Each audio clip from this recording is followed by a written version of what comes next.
sports. We are the Fourth. We are Ohio.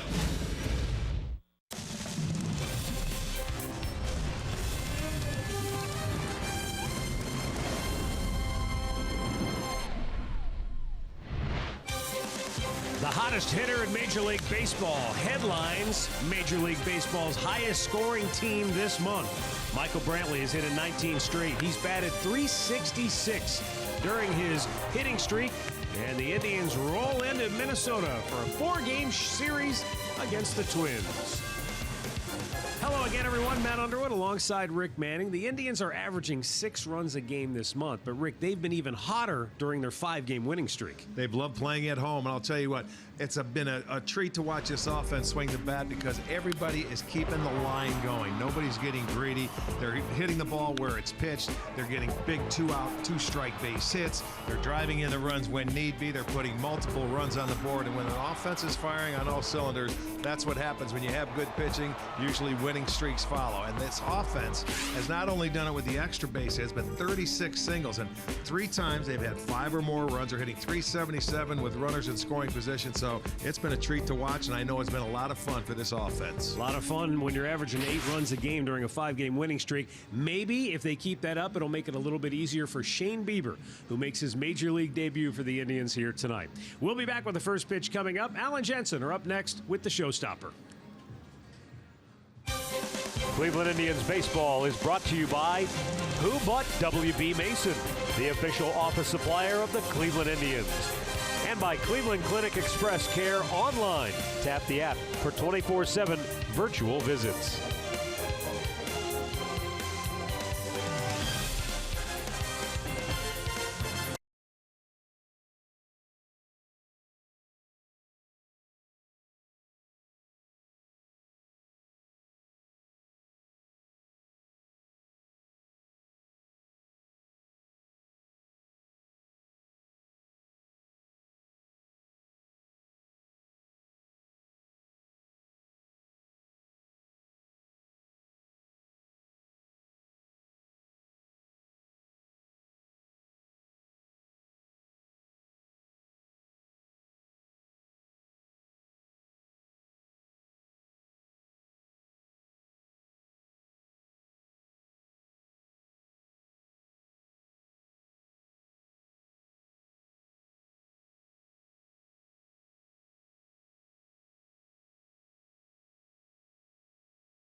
will not turn to June until tomorrow.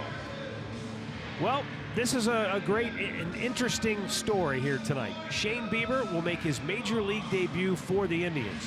What do you expect? What will happen? We all can't wait to find out. Let's go down to Andre Knott, who has more of this story with our Hear Right sounds of the game. Unlike any other sport, when a player makes his debut, it's a big deal because every day the teams play baseball games. And I got to tell you, this Indians dugout in this clubhouse, they're excited to see what Shane Bieber can do and what he'll be. He's been told it's a spot start, guys, but he knows this opportunity is one that he has to take advantage of. So I went to pitching coach Carl Willis to ask him, what should we expect from Shane Bieber? Number one, hopefully he learns that, you know, his stuff plays at this level.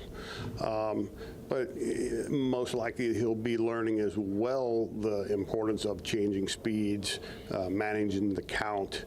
You know, hitters at this level are obviously a little more disciplined. They have a little more of a detailed plan.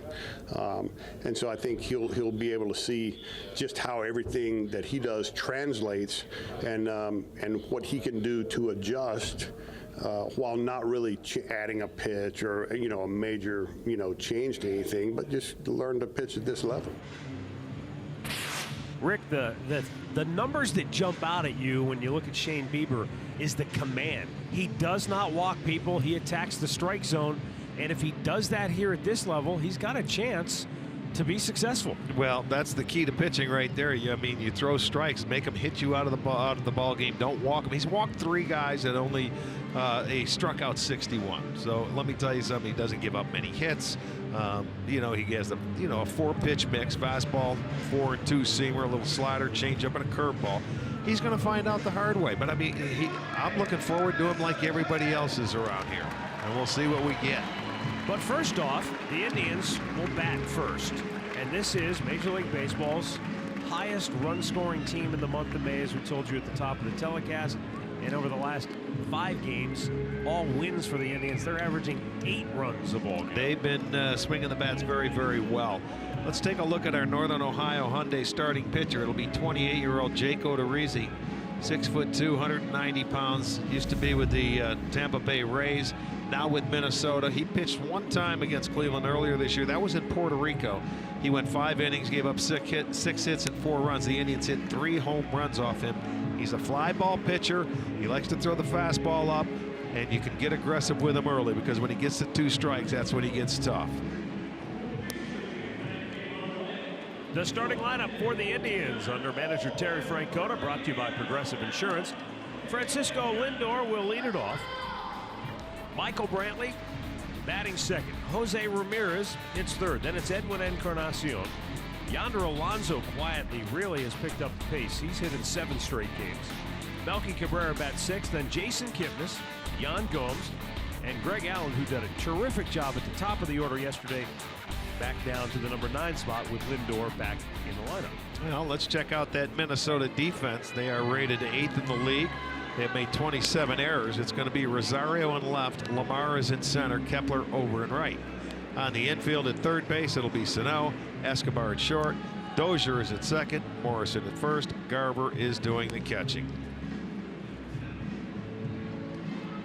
Knowing how important the middle of the diamond is, even in football they talk about the middle of the field. Those are your most important players. Not having Byron Buxton for Minnesota, how big is that for the Twins? I know he was just starting to put it together offensively, but defensively, he's already Gold Glove guy. Oh, one of the best. I mean, when you're missing him, he covers so much ground in that outfield. We've seen this guy make so many very good catches against the Indians. They're going to miss him out there, especially defensively, without a doubt. He is suffering from a fractured toe that he tried to play through, but finally they had to shut him down. Francisco Lindor looks at a pitch outside, ball 1, and we are underway here at Target Field. Quickly, guys, when the Indians had their hitters meeting today, the first thing that was mentioned was Buxton was on the DL, and everyone started clapping. Yeah, because they feel they're going to get a few more hits. Absolutely. 82 degrees at game time. Warm, a little on the humid side. Nobody here complaining, just as those of us in northeastern Ohio did not mind the warm temperatures over the holiday weekend. Lindor launches one to deep right field. Kepler looking up. He's going to play it off the wall. And Lindor's going to roll into second base with a leadoff double. Hit that right at the 365 mark, but you've got the high fence in right field. Well, he left this ball up, and if he stays up in the zone, they're going to get him. That ball was right down the middle, and that off day pays dividends already. One swing of the bat. Lindor gets his 18th double, and here we go again. First inning double, and a chance for the Indians to get on the board.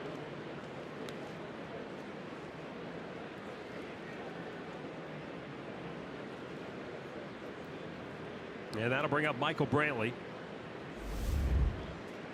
A 19-game hitting streak. Man, has he been fun to watch.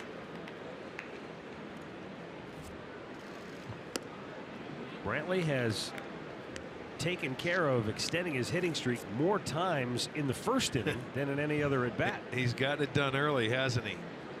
Well, these Indians were 12-7 against the Twins last year, and they had a 9-1 mark in this ballpark. They played very well here.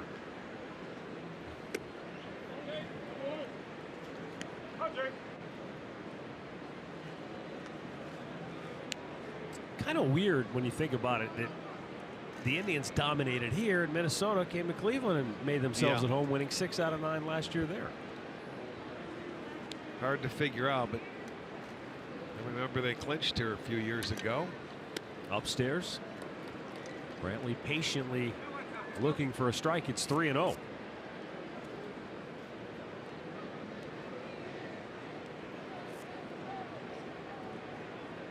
Any pitcher that has to face the first 3 hitters in this lineup to start the game, I'll tell you, they've got their work cut out for them, and that's pressure by itself. There's a high fly ball, but it's going to hook. Now let me ask you this, Matty. How many times have you seen Michael Brantley swing at a 3-0 pitch? I was just going to say I was almost speechless when I saw him swing. But you know what? That's get after it. You figure you're going to get a fastball. He's swinging the bat as well as you can swing it. Don't spot him anything. He did not.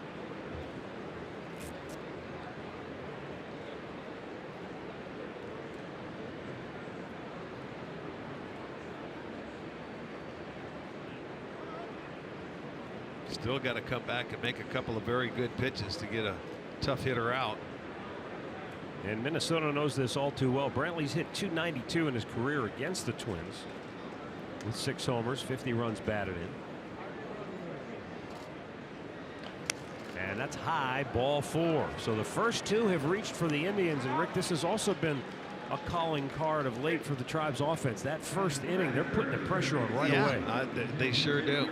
They sure do. And you know what?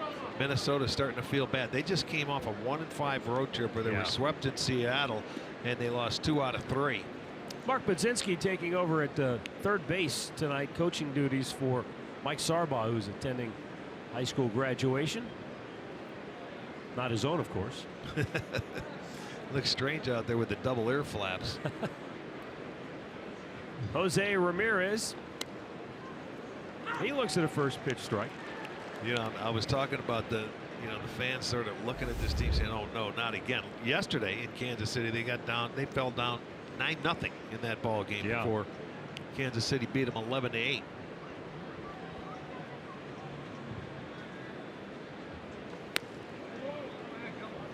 Ramirez takes it's 1-1.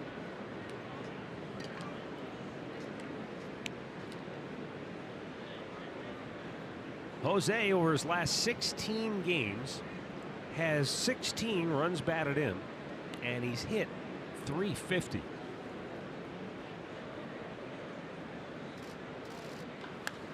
Pops him up. Boy, this is a big out for Odorizzi here. The right fielder, Kepler, makes the catch. 1 down.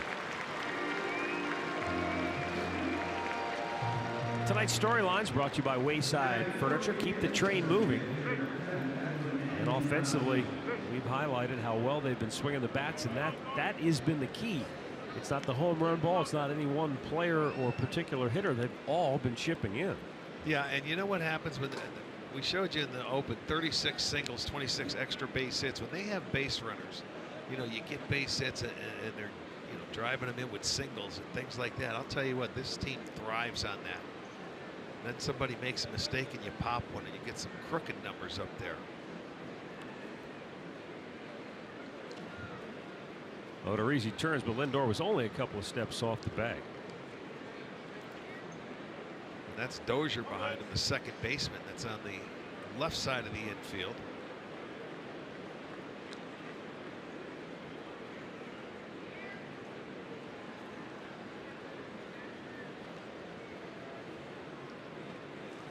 I'm sure the Twins have not forgotten a year ago Edwin Encarnacion came here to Target Field and had one of those games where he had 2 home runs, he drove in 5, and that really got his season jump started. I know it was already the middle of June when that happened, but it seemed like from that point on he really tore it up. He hit one up in the upper deck. Yes, didn't he did. They've got 3 decks in left field here at Target Field.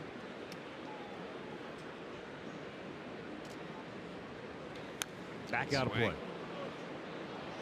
Let's go back to June 18th of a year ago. There it is, a nice high Father's fastball Day from Gibson. Wow. And that's the one that stayed up there forever.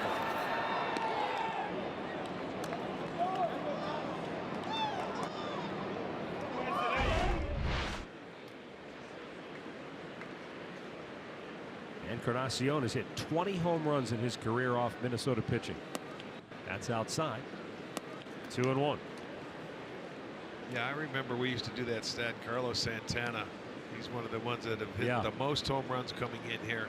But then we'd see the names like Encarnacion and Jose Bautista. Jose Bautista that would only come in here once a year, and those guys had names up on the board, and you're thinking, holy cow, it's not that easy here. Outside, 3-1. Odorizzi understandably being very cautious. Yeah, well, I'm sure he faced him many times when he was with Toronto. You know, in that Toronto Tampa series. Yeah. Sure. He knows the damage he can do. Doesn't get any easier with Yonder Alonso on deck. He's been swinging a hot bat. Now the 3-1. And Encarnacion drives one deep center. Back is Lamar. He loses it. Actually just played it off the wall. He was trying to deke the runners. Lindor scores. It'll keep Brantley from scoring. He stops at third. Indians take the lead on an RBI double by Encarnacion. It's 1-0. I'll tell you, I thought that ball was going to be out of here. I really did. And he did a nice job of decoying, because what Brantley could not do, he could not go past second base. He got right off of the wall on one hop. There's a little breaking ball out over the plate. I think Odorizzi thought it was gone. Yeah, he did. Now watch where it hits. It hits to the right over there on the big part, and then comes right back to him. He played it nicely and got it in quickly, but it's another double. Indians are on the board. They'll take a 1-0 lead at second and third, still 1 out with a chance to add. Ryan Lamar had the walk-off hit against the Indians in Puerto Rico in the second game of that 2-game series back in April. Filling in for the injured Byron Buxton in center field tonight. Yonder Alonso with a swing and a miss. Alonso, over his last 9 games, batting .464 with 3 doubles, 2 homers, and 9 runs batted in. Yeah, he's been down a nice little roll here. Has the average up over 250. And as you have noted, on several occasions we have seen him take his base hit through the hole on the opposite side of the infield, not trying to necessarily get up there on top of the plate and yank everything. Well, this is a free RBI here. That's where you want to do it. Now you get to 2 strikes. You change that approach a little bit. And this is something I think the Indians offense has been doing much better as of late. Giving in a little bit and trying to get that run home. Oh, yeah, there's a line drive single in the right field. That'll score Brantley. Encarnacion will be stopped at third. He came around there thinking score, but Mark Budzinski wisely put the brakes on. So it's 2-0 Cleveland. Still only 1 out, and Yonder Alonso stays red hot with his 33rd run batted into the year. Yeah, the first 5 guys have driven in 30 or more, and that one's down the middle. I mean, there's nothing you could say. That pitch was very hittable, and he did it. Did what you're supposed to do with it. And I'll tell you one thing, Mark Budzinski now is getting challenged. There, he's waving him, he's stopping him, he's getting to see what Sarbaugh's been going through for the last week. Well, Mark's, you know, he's been at it a while. Oh, I know he coaching in the has. minor leagues, Yeah, he managing. has. He's got plenty of experience, but you're right. You jump out there You for the get first time tested. this year. It's like a defensive replacement. The ball's going to find you. The runners are finding him now. So that Indians offense continuing to swing it early. Garvin Alston making his first visit to the mound here tonight already in the first inning. And that was a familiar theme in the Indian series against the White Sox.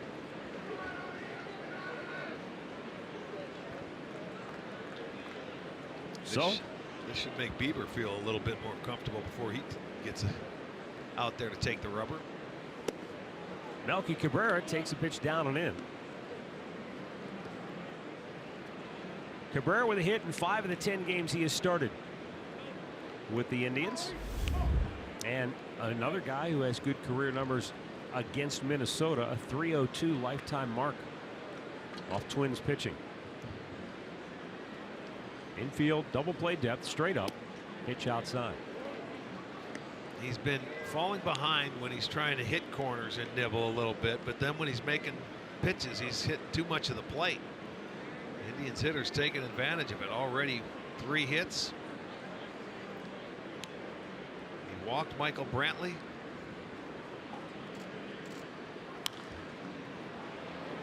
This has popped into foul ground, but nobody will get to it.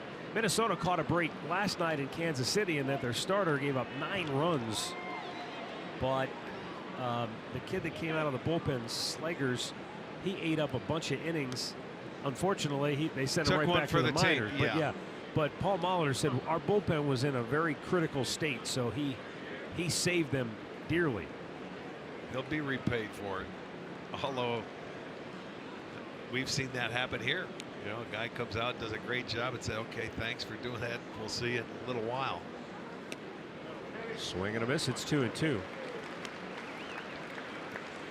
But I'm sure what Molitor does not want to see is Odorizzi to fall into the same pattern and get knocked out early into this game. Yeah, especially when the Twins are struggling to score runs. You don't want to fall behind early because that puts pressure on the offense.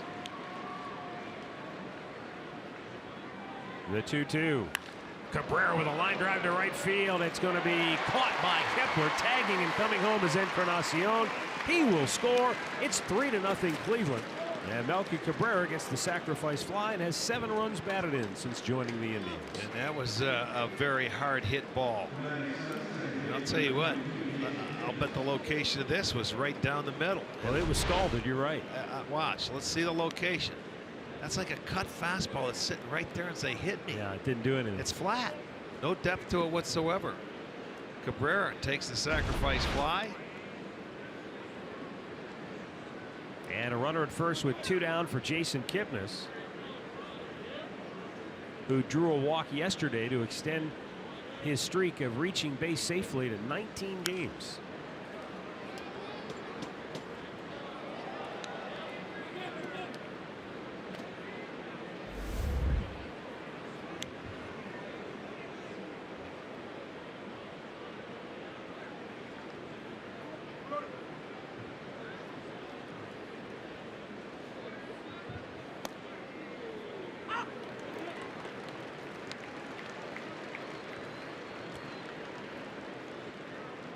Now that the count goes to 0-2, Minnesota goes into a shift. They send Escobar, the shortstop, onto the right side of the infield and bring Sano over to the shortstop position. But the outfield, Lamar in center, shading him the other way.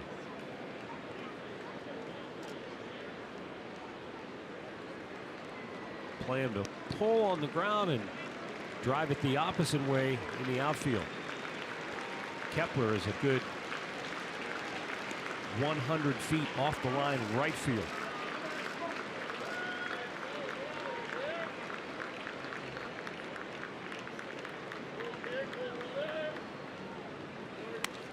Up high, 1 ball, 2 strikes.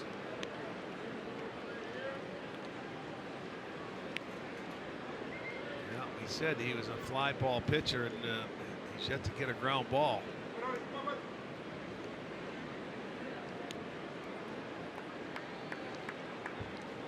Here's the 1-2, and he hit him.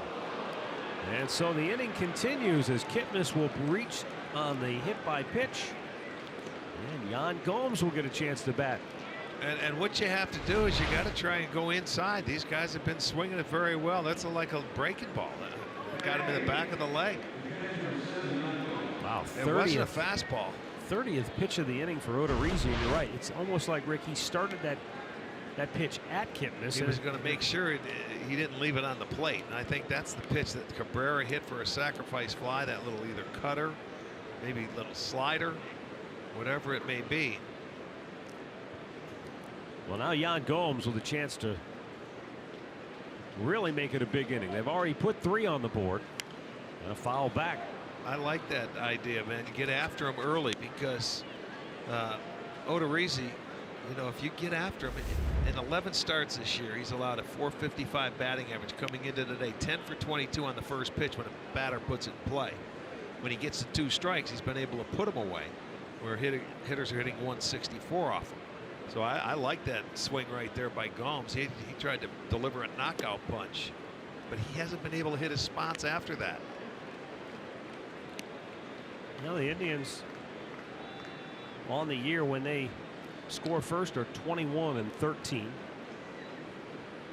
And their first inning, that's been their calling card. Outscored their opponents 44-19 in the first inning. Gomes goes up the ladder, can't get to it. And he's behind, and one of the few hitters who has been down on the count in this opening frame.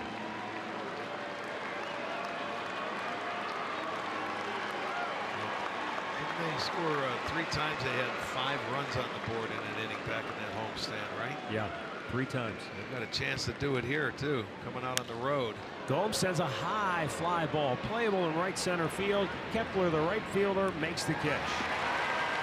3 runs on 3 hits, 2 men left. The Indians stake Shane Bieber to an early lead as the rookie prepares for his major league debut when we come back.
Very happy about that. He will become the first pitcher in Indians history to make his major league debut on his birthday, 23 years old.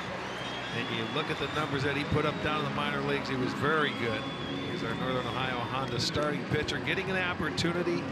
And this man, if you look, 3 walks, 61 strikeouts. He has been outstanding. Oh, and by the way, his last start, 7-inning short no-hitter.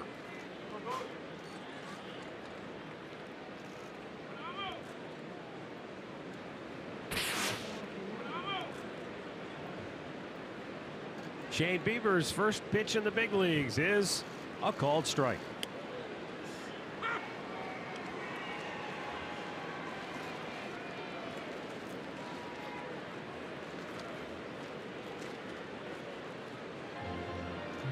He threw that pitch, and it was up, and it looked like he had a little talk with himself after.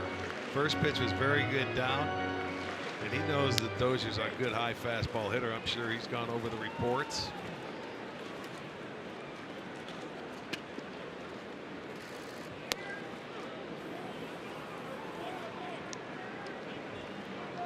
One ball, two strikes.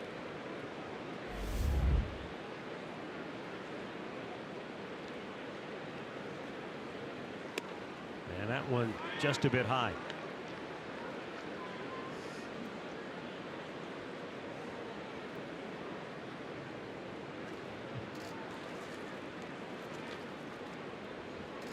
Now the 2-2 and a swing and a miss. Shane Bieber strikes out Dozier to start his major league career. What a way to start, huh? First hitter, get yourself a strikeout. They'll throw the ball to the dugout for him. And let's take a look and see the location and the pitch. It's just a good low fastball right there at the knees away. Looked like it had a little two-seam movement, yes, didn't it did. It was moving.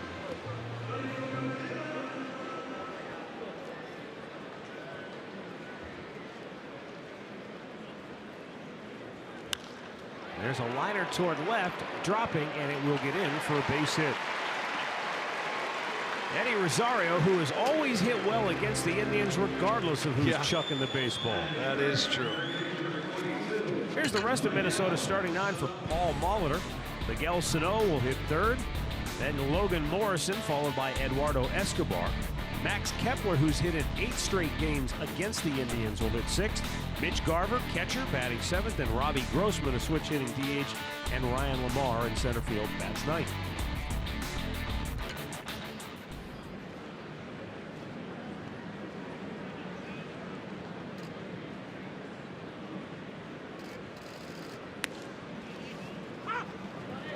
Miguel Sano. The Twins, faithful, really hoping that Sano catches fire and gets going. They feel like he could be the key to their season offensively. A team that has struggled, as Rick told you, to score runs. And probably doesn't help matters that Sano is now facing an Indian staff that has dominated him for the most part. He has 3 hits in his last 35 at bats against Cleveland pitching. And a lot of times they'll end up, pitching around him or trying to get him to chase pitches out of the zone. If they walk him, fine. But I'll tell you, a lot of times they are a rundown compared to last year. Yeah. A lot of people are looking at it like it's the long ball with Sano and Dozier. Those are the 2 guys that hit a lot of the home runs, and last year they hit more home runs with guys on base than what they're doing right now. They only have 50 homers on the year. The 1-2 pitch. Swing and a miss, struck him out, throw down, they got him! Wow. How do you like them apples? A strike him out, throw him out, double play ends the game as Rosario was caught napping a little too far off the bag at first. The Twins are taking another look on video to see if it's worth a challenge. I don't believe it is. And the Indians will lead it 3-0 after 1 inning of play here in Minnesota. Take another look. Bieber with 2 strikeouts in the inning and goes from his knees.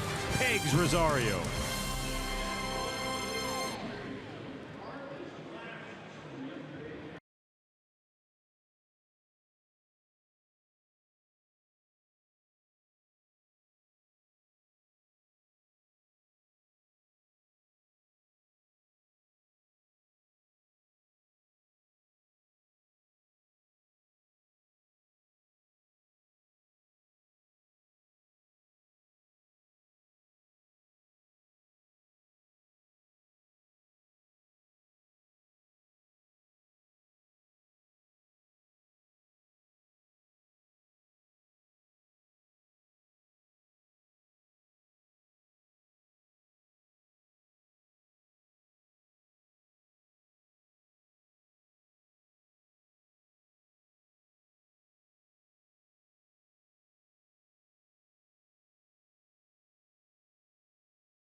2 strikeouts, 1 hit allowed, and that hit was quickly erased by his catcher, Yan Gomes. How quick was that throw from his knees? I mean, it was a great pitch, slider away. He gets it. Rosario gets off the bag, and I mean, throws behind him, and a second and a half.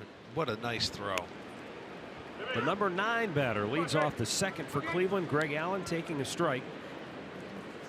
Greg's really swinging the bat well, and he's going to make it difficult, which is what coaches and organizations want. As the Indians get Bradley Zimmer back from the DL tomorrow, but they won't have to make a move regarding Allen tomorrow because Bieber will go right back to AAA. And Bradley Zimmer will be added to the roster. But then you've got Lonnie Chisenhall's coming right behind Zimmer. Yeah, you got an abundance of outfielders, so somebody's going to have to go eventually. That day becomes Tuesday, guys. Tuesday's the day both Geyer and Chisenhall will have decisions made upon them. But Tito said what you said, Matt. He loves that Greg Allen is making this a challenge for the organization and for him. He thinks he's made some changes and learned about himself in this time up here in the big leagues.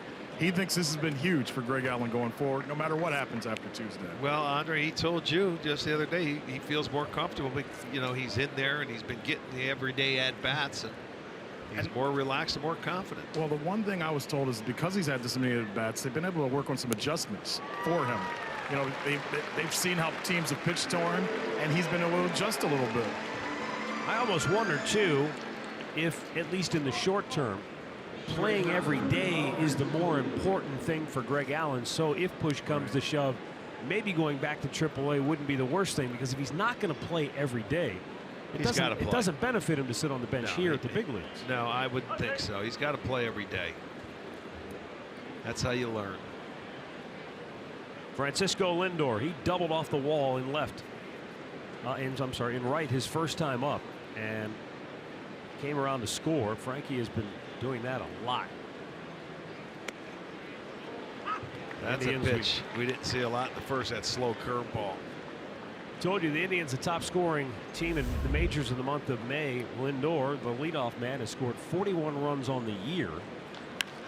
And he smokes one at deep center field. Back is Lamar. He won't get it. Man, one hops the wall over 400 feet away.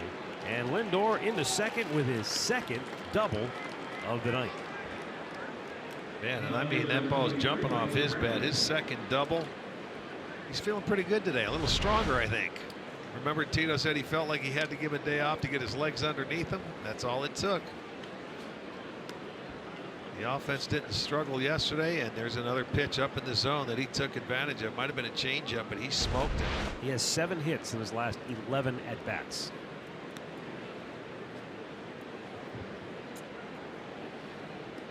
So here's Michael Brantley, who walked his first time up.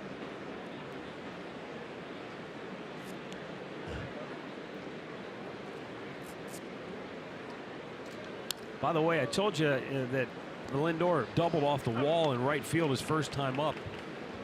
To refamiliarize yourself with target field, the fences here, it's 8 feet high from the left field foul pole all the way to just to the right of straightaway center, and then that wall juts up, and that's 23 feet high all the way then to the right field foul pole. And you've got those limestone cutout right where they've got plants and the planters. Yeah. And that actually hangs over the wall, so that gives you 3 different facades in right field. So that fielder out there has to deal with 3 potentially different caroms, because it's plywood, and you've got the limestone, and then you get the padded wall at the base. The 1-1. Well, that right field wall shades of the old Metrodome. You know, where they had the high baggy. Yeah. We used to call it the baggy dome. Somebody told me, and I vaguely kind of remember this in my mind's eye, but when that ballpark first opened, they didn't have the bag. They didn't. I played in it in '82, I believe it opened. So it was just a short, I mean, a really short. No, it was post. about a 7-foot, 8-foot fence. Yeah. I hit a home run my first at bat there. I said, I like this part. Attaboy. I wasn't a home run hitter, and I hit one. Well, you and hit then one. They raised it. Yeah, but I still can see the one Jim Thome hit off. Oh, my goodness. Oh. Rick Reed. Yeah, exactly. I was going to say Rick Anderson, but he that was hit the about pitching coach. 8 homers off Rick Reed. I thought that thing was going to go through the Metrodome ceiling. It might have. We've been in that place when the roof collapsed. when you, I mean, we've spent a lot of time in there. Can't say I miss it. 2-2 down low, full count. Nobody in Minnesota misses it. They love the outdoors, and even when they're snowed out here for 3 days, they still would rather be outdoors. Yeah, but they just bring their fur coats out. They don't care. But if you're a diehard Twins fan, your memories of the championship teams are in that ballpark. It's still that's true. You know, there has to be some sense of loss, I guess. Well, they're inside for 10 months out of the year. I don't know. They got to get outside sometime. Oh, but see, there's where you're mistaken. The 3-2 is swung on and missed. Michael Brantley.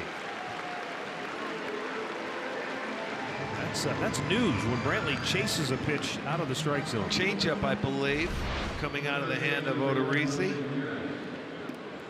Yes, it is. It was a good one, too. Now, that was in a good location, and it had some bite going down. Give him credit. He made a great pitch. Now, what were you going to say? Minnesota people probably spend more time outdoors than anywhere else because of the weather. It's a hardened group up here. They like being outside in the wintertime and ice fishing and snowmobiling. Teresa, what do you say to that? Thumbs up? Yeah. Not like us wimpy Ohioans. No kid. We lock the door and say, I'll see you in June.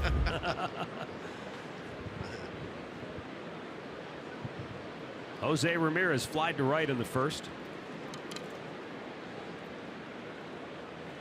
Yeah, but the one thing you can do in this city, you can walk around these little hallways they have all through this whole city. They're like little moles. Skywalks.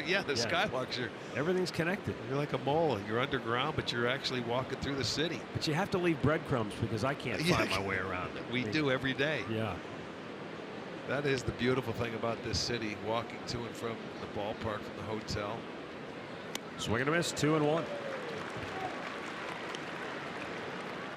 He's got a feel for that changeup now, 2-0, and he goes right back to it.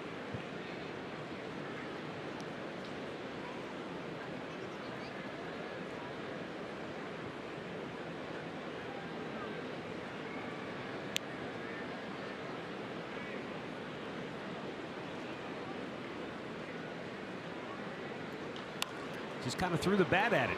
Out in front. Fooled him. Pops it up, inning over. Lindor's double does no damage. Middle of the second, 3-0 Cleveland.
Chance at $5.6 million.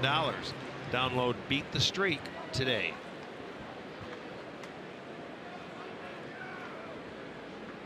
Three 0 Cleveland.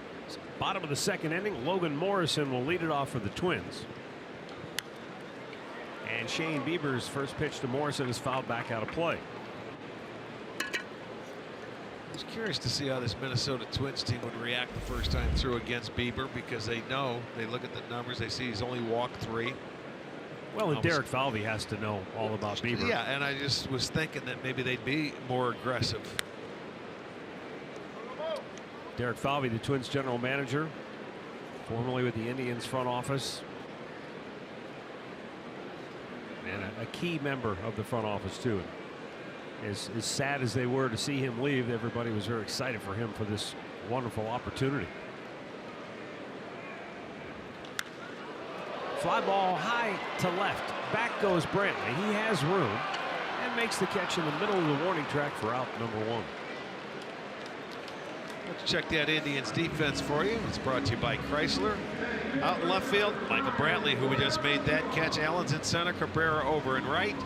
On the infield, Ramirez at third, Lindor at short, Kipnis at second, Alonso at first, and Gomes doing the catching.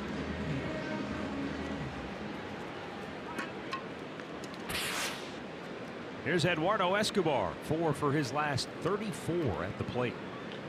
And he tops one to second. Easy out. 2 down. When your name is Shane Bieber, you can imagine what he has had to endure at points in his career. He said when he was in college, other teams would taunt him. He'd go out to the mound and he'd hear one of Justin Bieber's songs playing over the loudspeakers. Yeah. You have to deal with that sort of stuff. But, rather than fight it or resent it, he just kind of rolls with it. Maybe being from Southern California, you get a little bit of that laid-back personality. Maybe that helps. But I think he realizes, hey, it comes with the territory. Yeah, well, what are you going to do? Heard it all. Yeah, I'm done with it. But the one thing you hear time and time again from those who've been around him, people who have coached him, and front office people is he's very quiet, but very intense and a great competitor when he goes between the lines. Low fastball just missing. 3-0.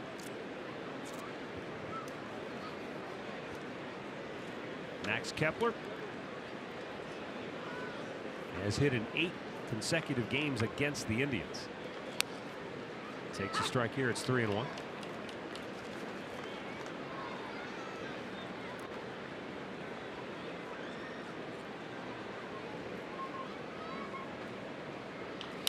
And Kepler grounds one of Jason Kipnis. And it's a 1-2-3 second inning for Shane Bieber. Through 2 innings. It's the Indians 3, the Twins nothing.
Game series against the Milwaukee Brewers. That'll begin on Tuesday.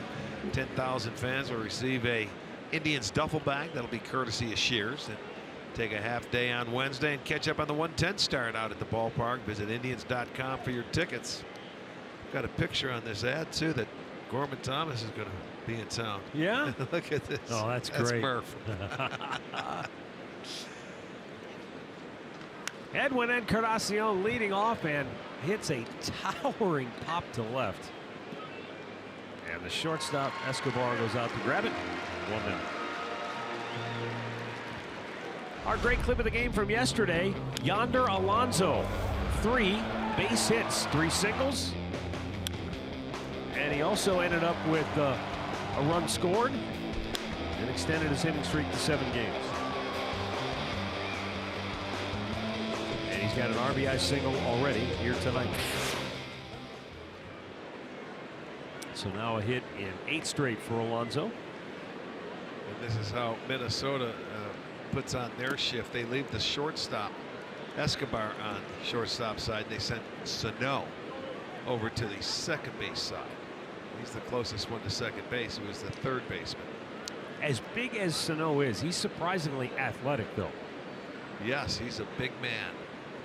But obviously, it makes more sense from a range standpoint to keep Escobar over on the left side to cover the if he hits more it that ground. way. Yeah. If I was Sano, I'd stand right behind the pitcher. When his arm comes out, you'd lose the ball in his white uniform. I wouldn't be able to see it. He's so big out there. He's a large individual. The 1-1. Low and away.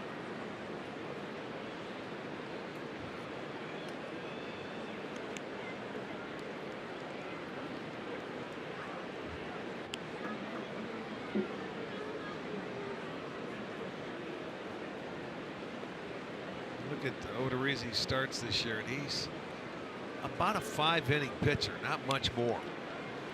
In the first inning he had here, they jumped him early, so you would expect that he's going to have to be pretty darn good the rest of the way. His longest outing of the year is 6 innings. And he's done that 4 times out of his 11 starts.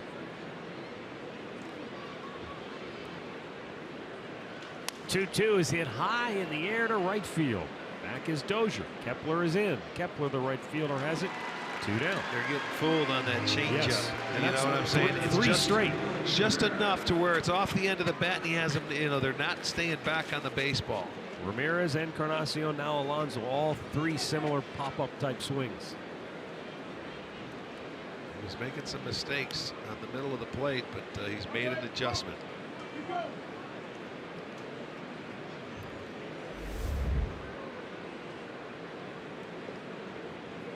Melky Cabrera. Sacrifice fly, drove in a run in the first inning.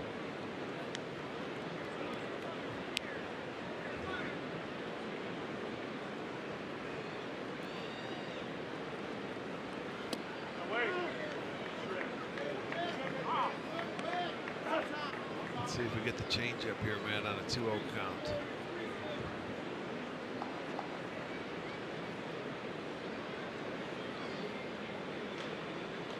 Nope. Missed with another fastball.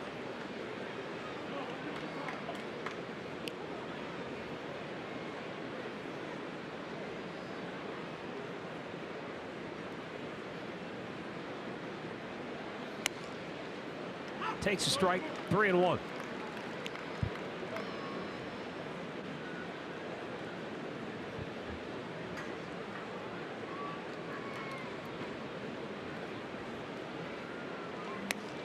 And Melky thought it was ball 4, but called a strike. Another fastball away. Right there on the edge. Good pitch. Here's the payoff. And strike 3 called, and Cabrera knew it. 3rd strikeout for Odorizzi. The Indians go in order for the first time tonight, but they lead it 3-0.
3-0 Indians. Shane Bieber goes to work here in the bottom of the third.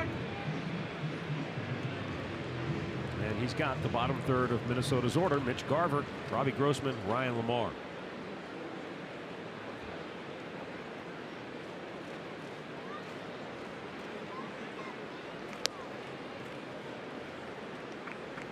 Mitch Garver was the Twins minor league baseball player of the year last season. 27-year-old getting his first big league opportunity.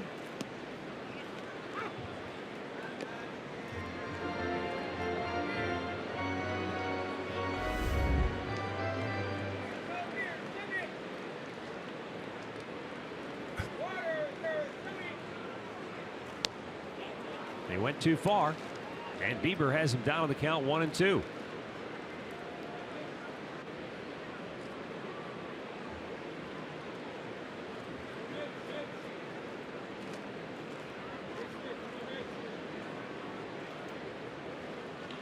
Ground ball right at Yonder Alonso. He'll take it to the bag himself. 1 down. Here's our cricket, something to smile about. Shane Bieber's first inning started with his first major league strikeout against Brian Dozier. First pitch a strikeout, gave up a first base hit. And then the next hitter, you get a strikeout and a throw him out, double play. How about that? Not a bad first inning. Now Robbie Grossman, the Twins DH.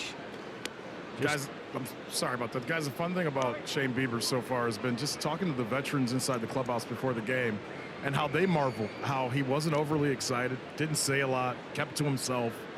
And, you know, Josh Tomlin told me, he goes, a lot of times you hear about a kid, you know about a kid. He goes, and then they come in and they kind of, you know, they make you feel in a way that you say that you got to put them in their place. He goes, no one's had to do that. This kid's come in here and been so quiet. We didn't even know he was pitching today if you didn't know any better. Well, Andre, you were there. I mean, Adam Pletko gave this guy as big a glowing review as anyone. He pitched with him at AAA, but he said, you know, he throws strikes. He's got all the makings of a terrific major league pitcher. I'll tell you what I like just from the first 8 hitters I've watched. He keeps the ball down. I mean, You're right. down at the Bottom knees. of the That's zone. beautiful. Yeah. I mean, and that means he's not overthrowing. He's very relaxed and he's free and easy. The 2-2. And the painted boy. the inside corner, and Grossman caught looking. That's his third strikeout of the night. 2 down here in the inning. Well, the other thing is Roberto Perez. I went to him when we knew this was going to happen a couple days ago, and I go, well, what's it like catching him? And he looked at me and he says, I've only heard about him. We really didn't catch him because they kept him away from us in spring training. So all the catchers couldn't wait to catch him just to see what they had to deal with and work with today. That's, to me, has been impressive as well. Well, that last strikeout, he got the call inside, and that's a hard pitch to get called up here. But he made a perfect pitch. And if he pitches in and keeps the ball where that is down like he has, that's really a good sign. I like what Terry Francona said.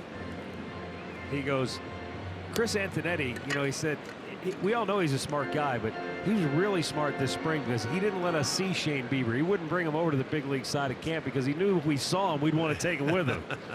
And they weren't just quite ready. The front office just wasn't quite ready to turn him loose at the start of the year. But Arch, I think, again, this is what you love as an organization, when a kid basically forces you to make a decision because he's pitched his way into this opportunity. It's wonderful. I mean, he started the year with a 22-inning scoreless streak right out of the gate at AA Akron. Well, there comes a point in time when you pitch like he has pitched, and he's jumped up to 2 levels. He's won some Pitcher of the Week awards 3 times this year. You know, they force your hand. Ground ball to short, big hop for Lindor on the backhand side, throws him out. Another 1-2-3 inning for Shane Bieber, 3 scoreless. Under his belt, 3-0 Indians.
Guarantee some of the most exciting promotional items this season by purchasing a promo pass for an additional service fee. Promo passes ensure that you'll get a promotional item no matter what time you arrive at the ballpark.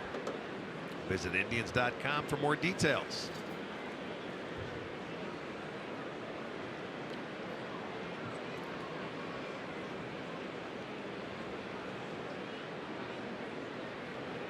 Jason Kipnis leads off the 4th inning, jumps on the first pitch, drives it to right field. It'll get down, it'll go to the wall. Kipnis will go to second base with a leadoff double. And that's already the 4th double of the night for the Indians. But he got after the first pitch. It was a fastball, and that's where they've had success, the league and other hitters, on the first pitch against Odorizzi. First pitch, and Kip gets him. There was a fastball, and it was down, and it was right in his wheelhouse. He gets his 13th double. Middle part of the ball game, good chance to add on if you can. A good time to do it.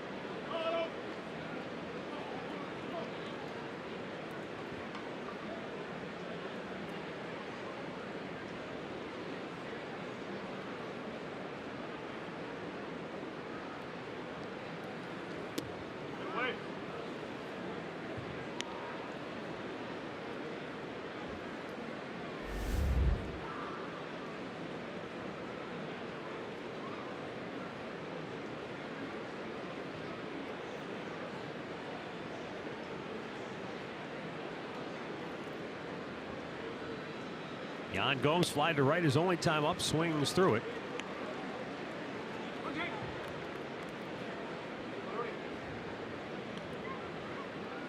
Indians have won 5 in a row, opening up a 4-game lead in the AL Central, with the Tigers winning earlier today. They beat the Angels 6-2. And very quietly, Rick, Ron Gardenhire has done a heck of a job with a rebuilding Detroit ball club. Yes, he has, man. I agree 100%. That team has a little different attitude than what we've seen in the past. Gardenhire is still very much revered here in the Twin Cities for the time he spent as Minnesota's manager. And I'm sure those matchups will be interesting as the rest of the season plays out. The first time it's all, you know, hugs and smiles. And, yeah. But it might get a little more testy. 19 times out of the year, you're right. Especially if Detroit derails their season somehow. Well, he spent a long time in this city. Yep. Ron Gardenhire did. And he's a very good manager, and he's had a lot of success here.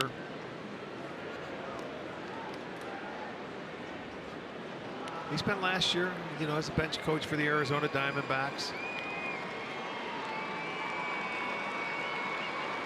Torey Lovullo, the manager out there, former Clevelander, we know him. They had a nice year last year.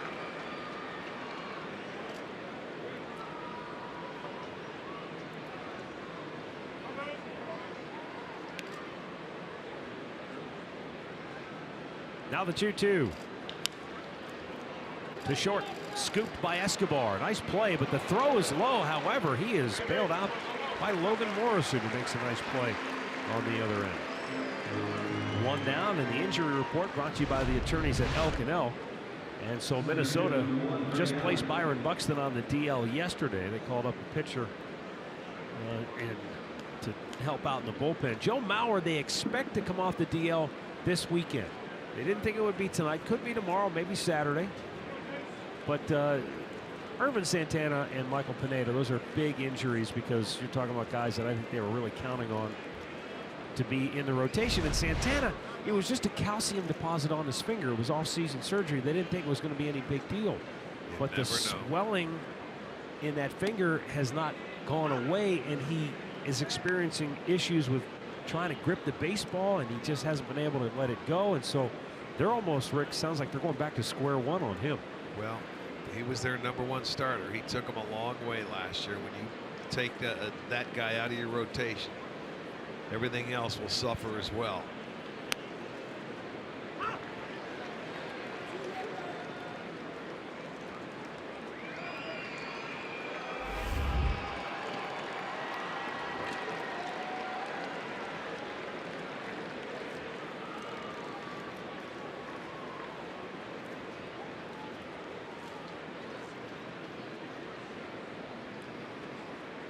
Greg Allen swings at the 1-1 pitch and a foul right back.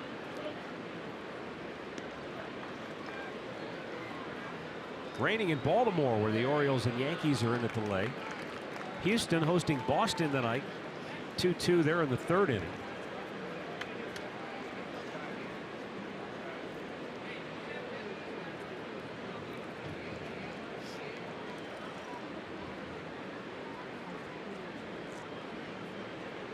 Now the 1-2 offering.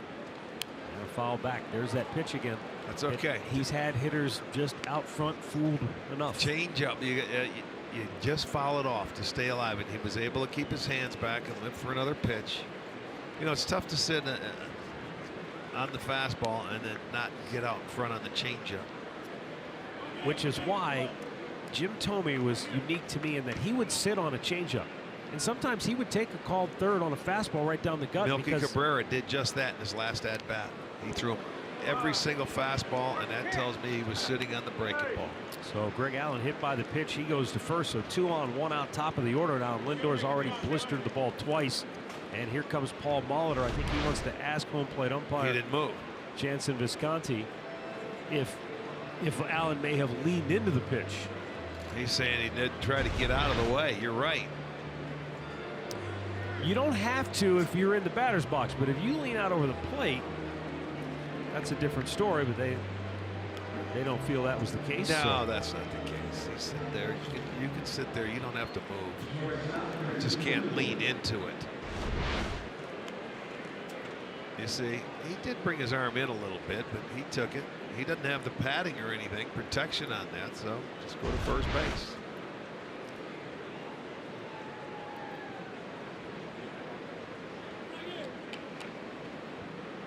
Lindor awaits the pitch.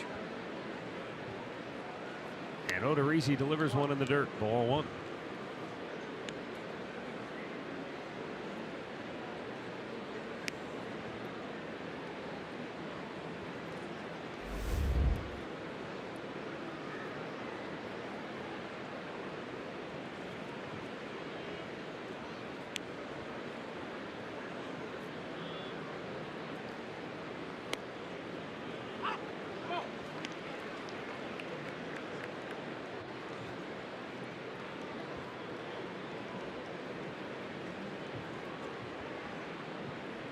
Lindor 7 hits in his last 11 at bats.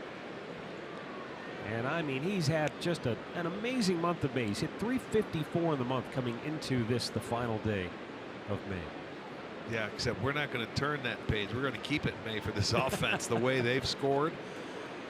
They scored 200 coming in off that homestand. 272 runs on the year before this game. And 175 have come at home. Wow. Yeah, 170 runs. Now 173 runs in the month of May for this team.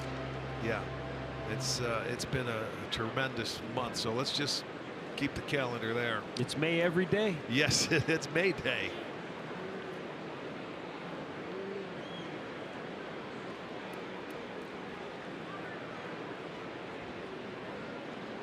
Now the 1-1. High fly ball, right field. This has got some depth, though. Kepler back at the wall, looking up. It's gone. Francisco Lindor with a 3-run homer in the 4th, and it's 6-0 Cleveland. That's number 13 on the year for Lindor. He now has 33 runs batted in. And he is ending May just like he has played throughout this incredible month. 3 at-bats, 8 total bases, and that's a bomb. That's adding on with 1 swing of the bat. After the double by Kipnis, he hit a batter and then throws this cutter, and he got under it, and this thing stayed up in the air for a while. But when it has that top spin like that, that spin that just keeps carrying and carrying, Kepler goes back, and it's not coming back. So a 3-pointer for Lindor.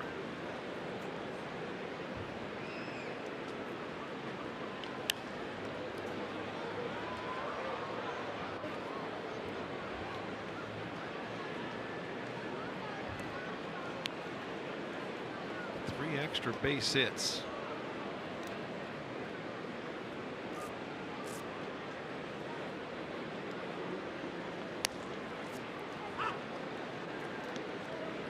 Take a look at our Kia drive to success.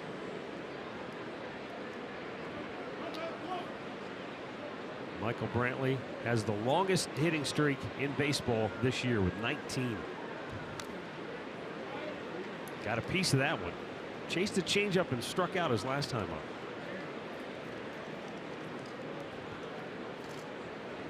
He walked and scored in the first.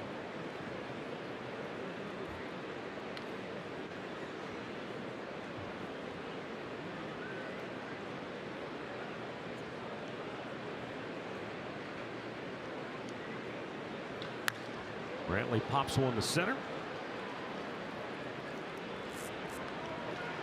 And there are two down.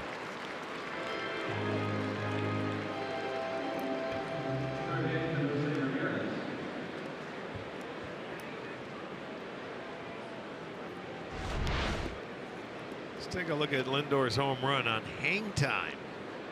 6.5 seconds before that ball came down. That was up there for a while. It felt like it. It I'll sure tell you, did. it really did.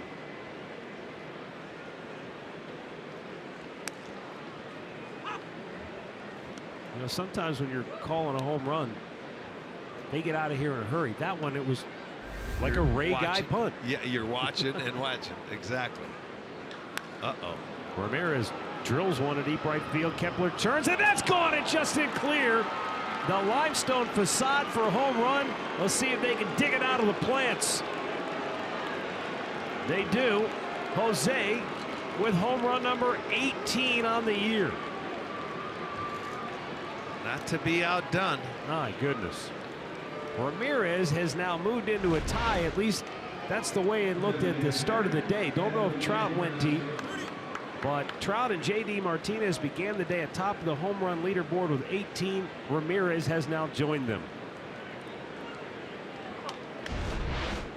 Not to be outdone. They were part of back-to-backs yesterday, he and Encarnacion.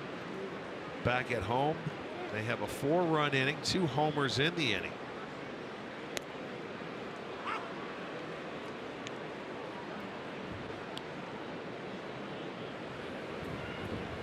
That bullpen for Minnesota up and working. Taylor Rogers getting loose, left-hander. Odorizzi rocked for 4 here in the 4th, and the Indians are up 7-0. That has been another familiar theme here of late, the big inning. Yeah, we told you 3 times 5 runs in an inning at home. They've got a 3 and a 4 spot here tonight. Edwin pops one sky high. Look how far out Dozier goes to get it. Dropped the ball. He went a long way. Somebody has to call him off. He had to have run, I'll bet, a good 35, 40 yards after that ball. Well, when he's playing over here on the left side of the infield, you're right. As high as that ball was, it's not an easy play for an infielder to go out. Look where he starts. He starts on the shortstop side. Now, where's Kepler? Let's see him. He cruises in. He's just expecting Dozier to take it. You got to hustle in there and maybe have an opportunity to help your infielder out there, especially when he's over there on a shift. Yeah. I'm not going to put it all on him. No, and Dozier's going to tell you, first one, hey, I got to catch that ball. Absolutely. But boy, they could have helped him out. Yonder Alonso, the 8th man to bat in the inning now, takes a pitch down low. You see, a lot of times in those shifts, we talk about infielders not knowing what to do, but sometimes outfielders don't realize what they have to do. That was a shift where I think Kepler should have been able to help him out a little bit more than he did. Got to realize that you can maybe cheat in a little bit.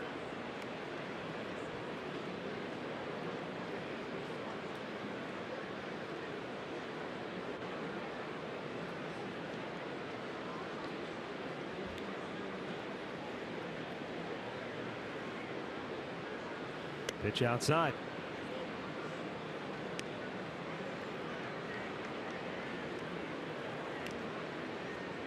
The natives are restless now. It was 9-0 yesterday for these Twins. It's 7-0 tonight. We're in the 4th inning.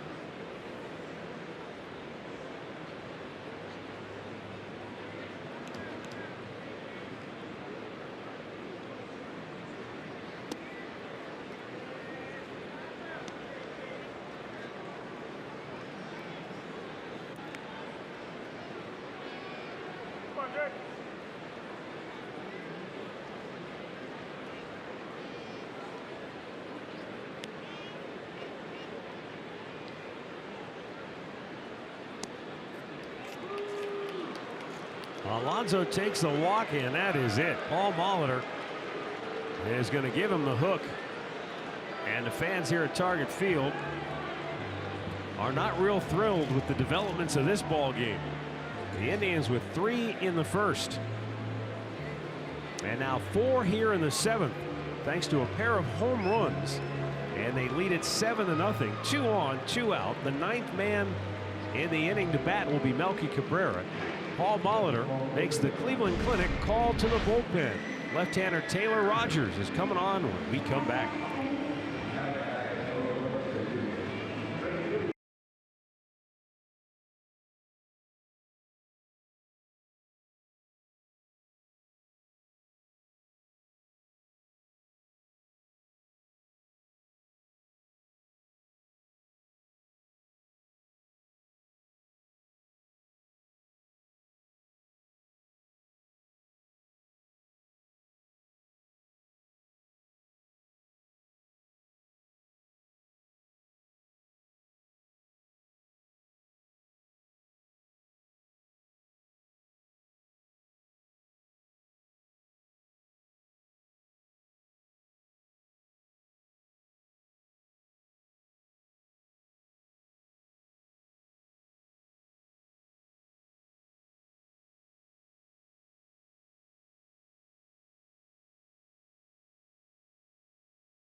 Rogers making his 23rd appearance of the year. He's 1-2 with a 5.85 ERA. And he's facing Melky Cabrera, who turns around about right-handed. You know, by rights, though, he should have been out of that inning because of the dropped fly ball, then the walk. But they wanted to try and get some innings out because that bullpen has been working very hard for Paul Molitor recently.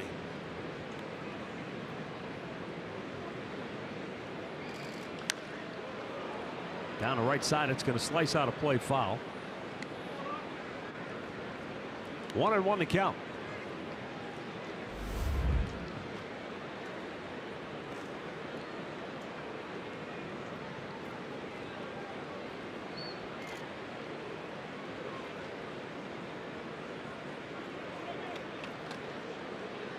Edwin Encarnacion is at second base. Yonder Alonso at first.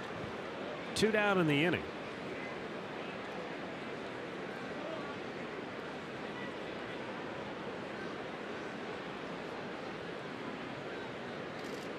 And he shoots it through the right side of the infield. Edwin around third. They're going to wave him home. Kepler's throw way offline. And how about Edwin with a head-first slide? And he's in there safely. But for whatever reason, Melky Cabrera ran into Alonso at second base. He's in a rundown, trying to see if Alonso can get home in time. He cannot. And Melky is tagged out. That was a wild end to a 5-run inning. The big number continues to be a big factor for the Indians offense, led by Lindor and Ramirez.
by sharing a photo or video with hashtag HatsOffForHeroes. For each post, T-Mobile will donate $1 to support veterans.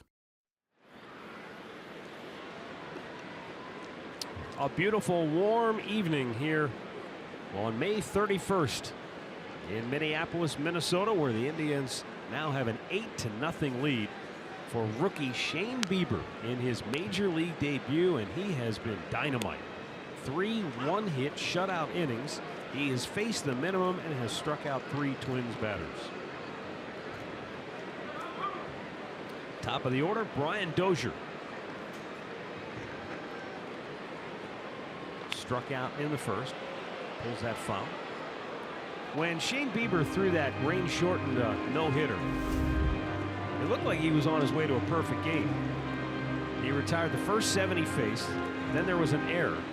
And then that base runner got caught stealing, and he went and retired the next 13 in a row. It's unbelievable.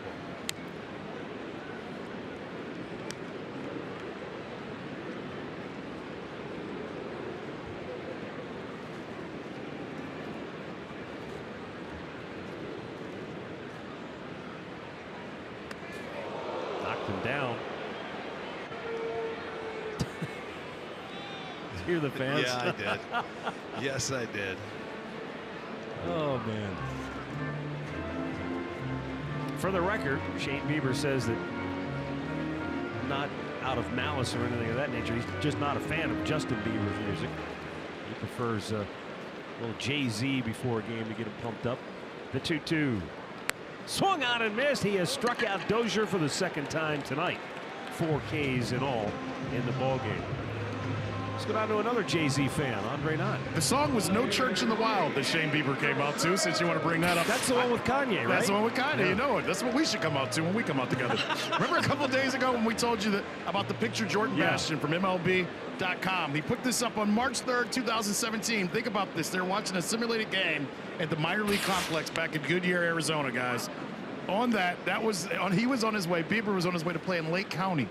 That's not that long ago. And now he's here, and then yesterday he's sitting on the Indians dugout watching Kluber as a teammate. He said to me earlier today, it's surreal what all has happened to him in the last year and a half. My, how time flies. It's crazy, though, how fast it does go when you're a young ball player if you have success. I mean, how quickly you can go from When you least expect it. unknown to, I mean, look at Corey Kluber. I mean, when the Indians traded for him, nobody knew who he was. And when he first got to the big leagues, it wasn't like, oh, here's the next Cy Young Award winner coming down the pike. He was just a guy. And then before long, he's the most dominant pitcher maybe in all of baseball. The 2-1. If I'm not mistaken, I think Kluber in his first start in Kansas City is where he got it. Yeah, they gave jumped up him 5 early. or 6 runs in the first inning. But I said to you at the time, the way he competed and battled and hung around, pitch 5. I said that's pretty impressive. Yeah. Guy has some backbone, has some fire. 2-2.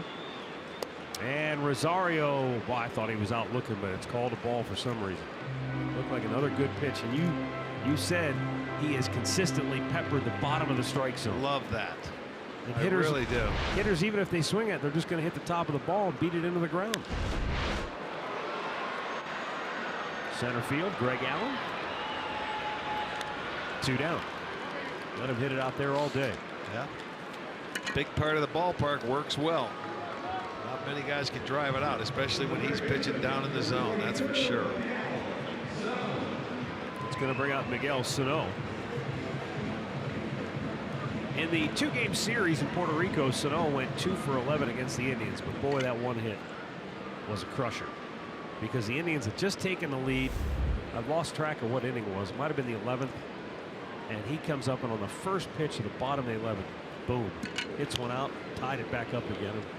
We ended up playing, was it 14? I don't know, I wasn't there.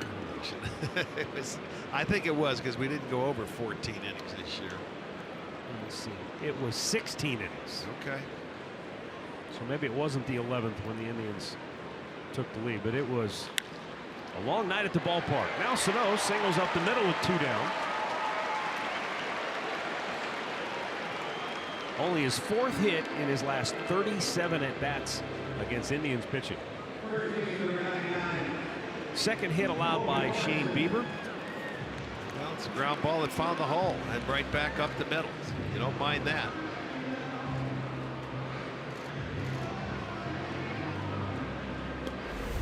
Terry Francona, was very upfront with Bieber and with the media that this isn't an audition or anything of that nature. It's a 1-start deal. He's going back after the ball game to AAA Columbus. It is, Matt. But he did say this before the game. They don't need a 5th starter to the 12th of June. And for the first time, he said either Pleco or Bieber will have the opportunity to make that start. Right now, it is Pleco. But if things change or what happens tonight, maybe there's a chance for Bieber to come back. Well, he left the door open is what I'm saying. I mean, I think that's great when you've got competition within your organization. That's what makes the world go round right there. Competition's great. Logan Morrison way out in front of it, fooled badly. That it's was a 0-2. curveball, one of the few I've seen so far. Nice call by Gomes, too.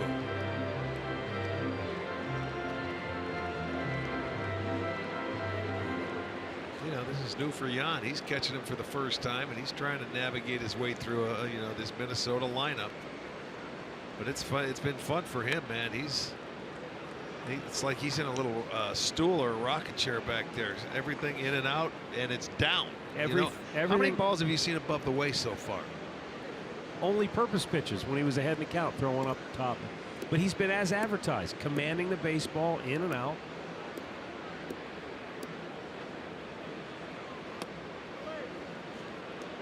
Not afraid to pitch in. And when he's ahead in the count, he's making those pitches that are off the plate just a little bit. Teasers. Yeah. I mean, granted, these guys have never faced him before. They know nothing about him, but we'll see the second and hopefully the 3rd time through if they make adjustments. 51st pitch of the night is a swing and a miss.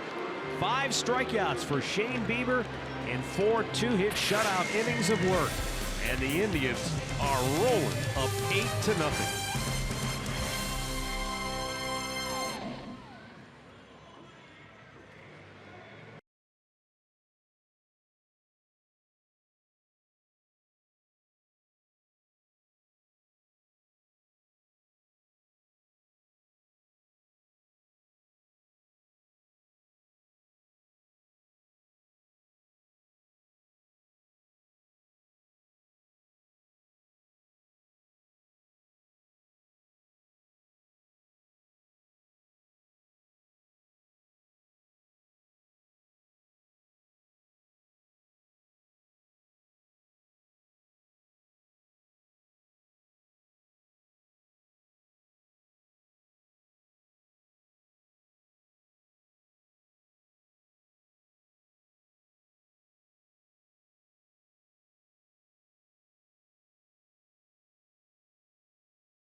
Is brought to you by the 2018 Kia Sorento, the perfect getaway vehicle.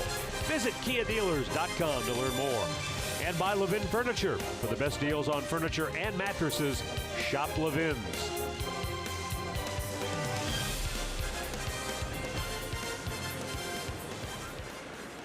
Fifth inning here in Minnesota. Jason Kipnis takes the first pitch strike. Kipnis hit by a pitch in the 1st inning, doubled and scored in the 4th.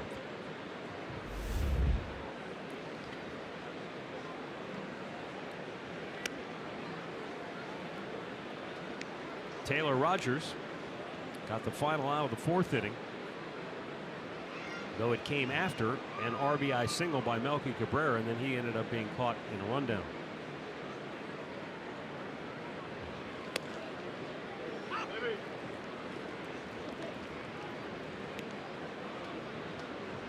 Kipnis has reached in 20 straight. Brantley, in addition to the 20-game hit streak, has reached safely in 21 in a row. Those are all current right now. Wasn't it Michael Franco who had 45 this year with Philadelphia? I think it was ended earlier. Really impressive. I'm sorry, maybe it's Drupal Herrera. Somebody in Philadelphia. I think it was Herrera who had 45 end this year. Kipnis shoots one down the left field line, just foul. Yeah, nice swing, just missed.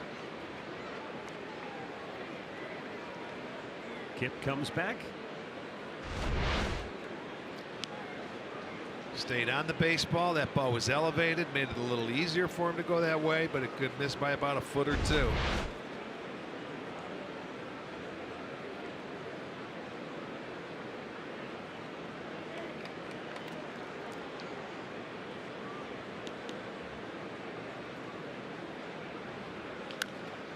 Taps it just by the mound. And the glove flip is not in time. Jason Kipnis with an infield single, and he's 2 for 2. There you go, Kip. You get one right there. After you just missed that one by a foot, you roll over one. If the only guy that could have made the play was the pitcher. And then when Rogers couldn't get to it, it's almost like a drag bunt now. And with Dozier playing back, that's all he could do is try and flip it out of his glove, and Kip gets in front of the bag and get a base hit. Beautiful. When you're going good, things like that happen.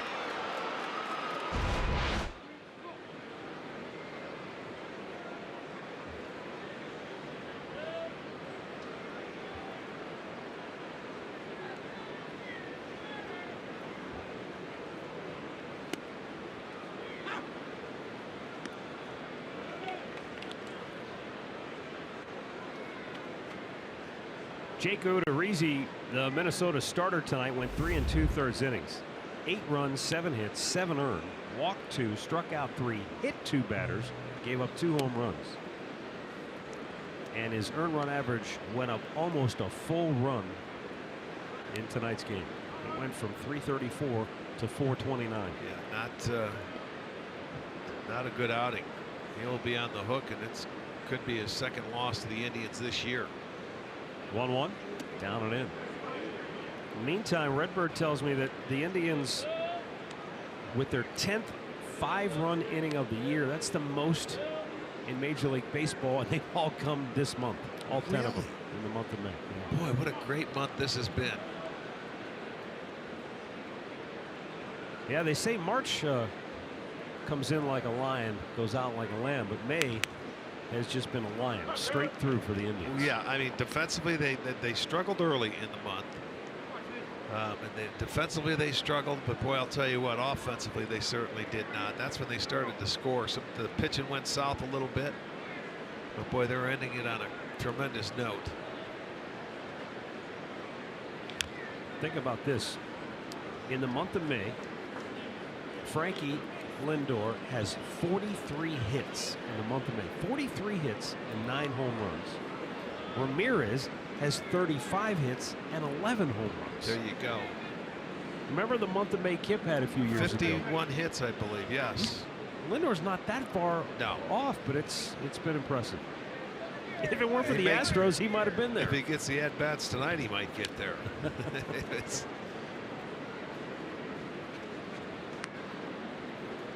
Yeah, he has 3 hits tonight. Lindor does. 2 doubles and a 3-run home.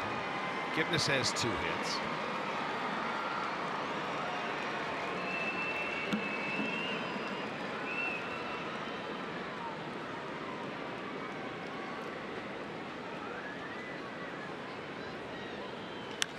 Gomes to center field, just a bit off the end of the bat, makes it an easy play for Lamar.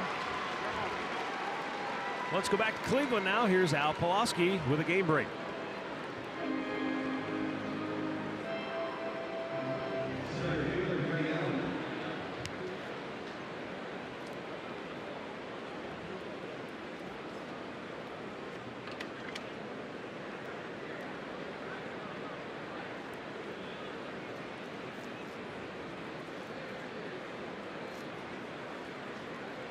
All right, thanks, Al. It's been a pretty rough schedule for Houston. Recently, they've had the Indians for 7 games out of the 10. They had San Francisco, but I think it was after we left there. They went to New York. They're now playing Boston. Yeah. Tough part of the schedule for them. Got to put your big boy pants on. Yes, indeed. Greg Allen hit by a pitch and scored his last time up. Now he drives a single into right center field. Kip's going to head to third. Here's the throw. It's cut off. And the Indians have runners at the corners with only 1 out, and Greg Allen continues to be a force at the plate. That right-handed swing right there, he takes it the other way. I loved it. Kip goes first to third. And, you know, you have the lead. You can be aggressive on the bases now if you want and take that chance. So with Lamar out there in center field, take it. He beats the throw. Now you go first to third, so another opportunity to get one on the board for the hot one tonight. Yeah, here's Lindor.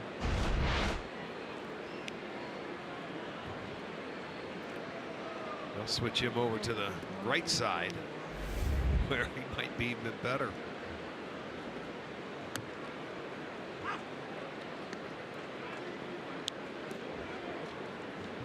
All right, here you go. This is up to date. How about that? 43 hits, a 371 average, 9 homers, 22 driven in. Looks like a pretty good player of the month candidate. I would think so. And he's hit 390 from this side of the plate. From the left side, though, all he could do was muster a couple of doubles and a 3-run home run in his first 3 at-bats. 8 total bases. His 13th home run, and that one stayed up there for a while, over 6.5 seconds before it came down. Well, against Minnesota down in Puerto Rico, Frankie only had 1 hit in the 2-game series, but that 1 hit was so memorable. Right. The home run in game 1 of the series that got the Indians going and really gave them the cushion they needed to win that first game. And in all fairness to Lindor, that was a 2-game series like he will never experience again in his life, because he was coming home. And everybody meant well, but everybody wanted 5 minutes of his time. Every single person, yeah. And he tried to accommodate as many as he could. He really did. But I think it wore him out. Sure it did.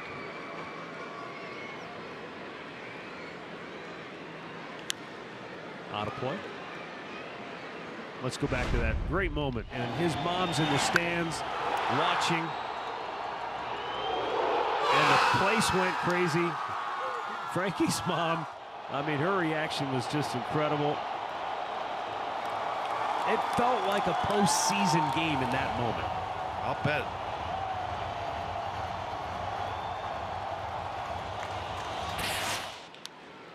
Slow topper to the mound. Play is at first, and Rogers throws out Lindor. 2 down. Allen moves to second. I forget who it was. Maybe Andre will remember. But somebody said after the game, of course he's going to hit a home run.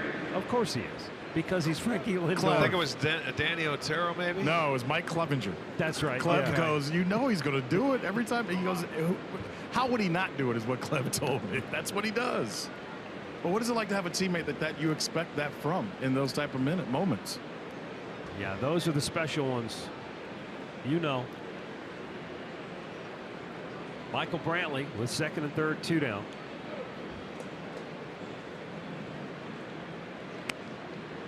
And I don't know if Brantley had something fly into his eye, but he reacted really weirdly on that pitch. I noticed, if you can see on this on our monitor there, you can see they've A lot got of the bugs? these like fuzzy things. I don't know what they're called.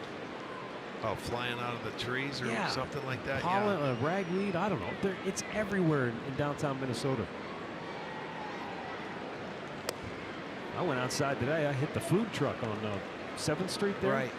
Great burrito, by the way. But anyway, yeah, those things are, everywhere, getting in your eyes. Quite a nuisance. Stay in. You went room servicio? No, I did not. I walked through the hallways.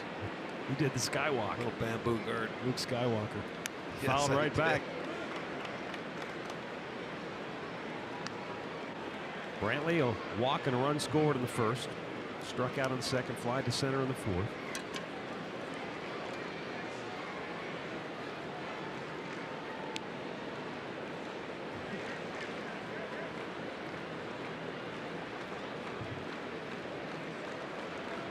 In the hole, 0-2. And Rogers strikes him out. So Brantley 0 for 3 on the night. But the Indians comfortably ahead, 8-0.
The fifth inning. And Shane Bieber has been on a roll in his major league debut. He has fanned 5. He has given up 2 hits, both of them singles, and he is just 1 over the minimum. Eduardo Escobar will lead it off and takes a strike.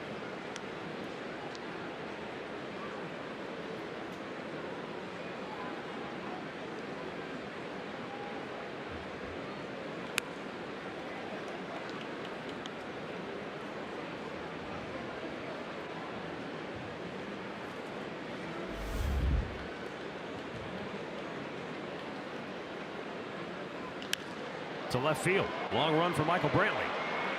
Won't get it. Gonna go to the wall.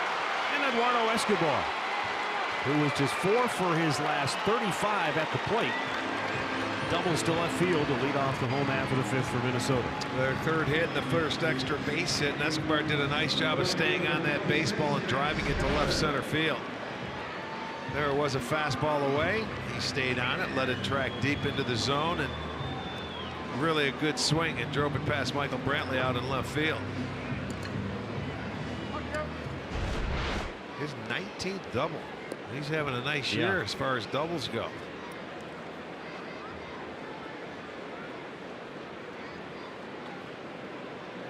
Max Kepler grounded out his first time up. The 19 doubles are tied for the second most in the American League.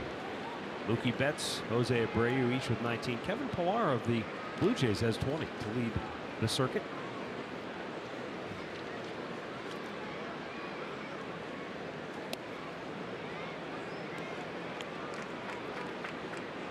Two and 0. You look at Escobar, who probably wouldn't be playing every day if it wasn't for the suspension of Polanco, who had to serve an 80-game suspension for this Minnesota Twins. It was the everyday shortstop for him last year.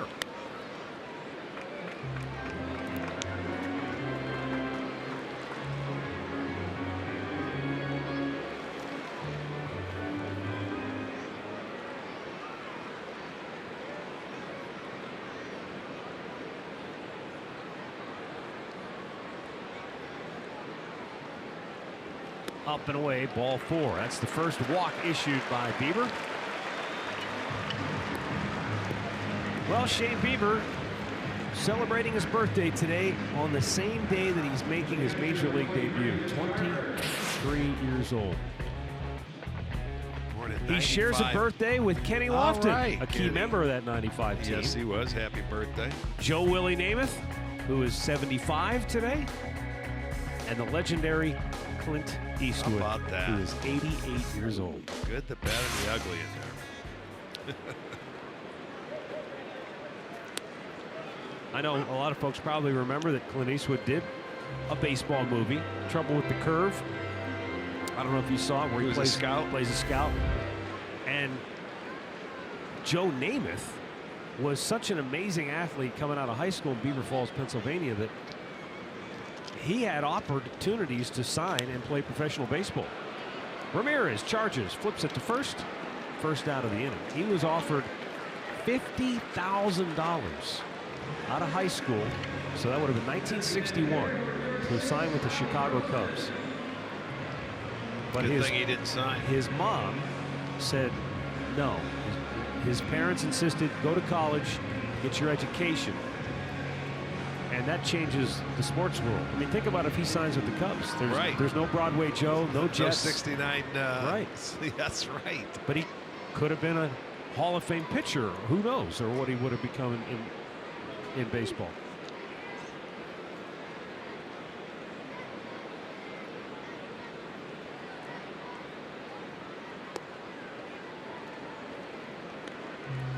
So I'm trying to think, Arch. So he would have graduated in 61. So that was before when did the draft start? 66 was the first year of the draft. So that's why he had all these offers from different teams. Right. Because it was just a free-for-all back then.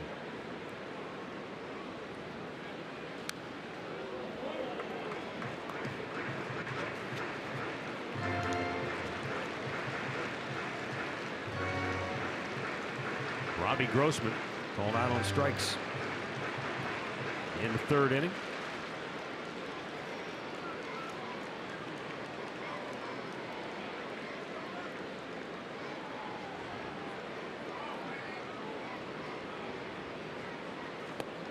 And while we're on the subject of birthdays, Johnny Salvo is 6 years old today, so she's celebrating her birthday in Menor, Ohio. Happy birthday.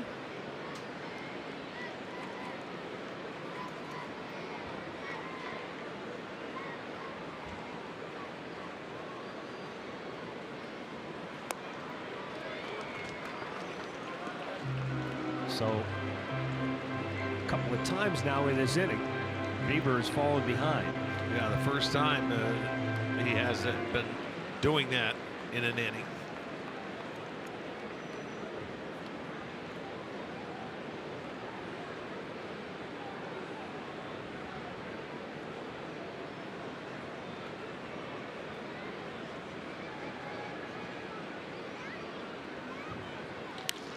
Line to center field. That's going to be a base hit. Twins get on the board. Escobar scores. Kepler stops at 3rd. Grossman's 15th RBI on the year and just his 4th hit at home on the season. Yeah, he fell behind him, so you know you have to go in there and make a pitch. You're leading 8-0. You're not going to walk him. He gives him a fastball that was up a little bit, but middle of the plate, and he strokes it into center field. Only 1 run scored. Still has a double play in order, but Carl Willis now is going to take a little stroll, settle it down, have a little talk, and we'll see if that bullpen starts getting loose. Well, there's definitely some activity down there. Right now, let's pause for a word from Circle K.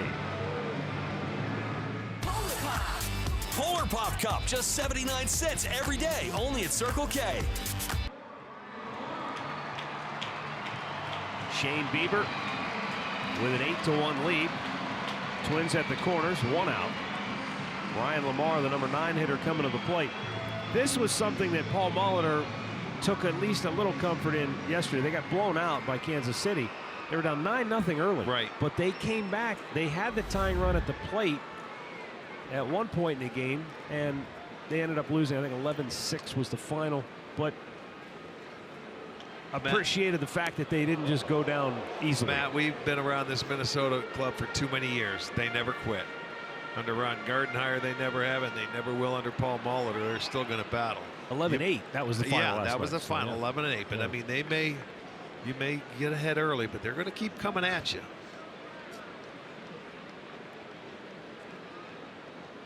Ryan Lamar. There you go. He's just got to take a deep breath, settle down, and get back into throwing strikes like he was earlier. Don't fall behind. Still got a double play opportunity. You get your ground ball, you can get out of the inning. Others. The 1-1. Slow chopper foul.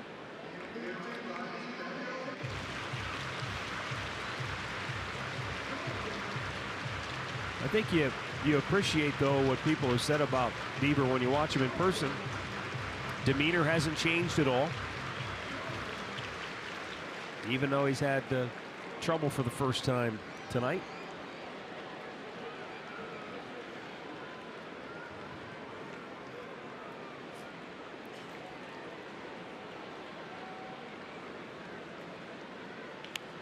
And a ground ball foul.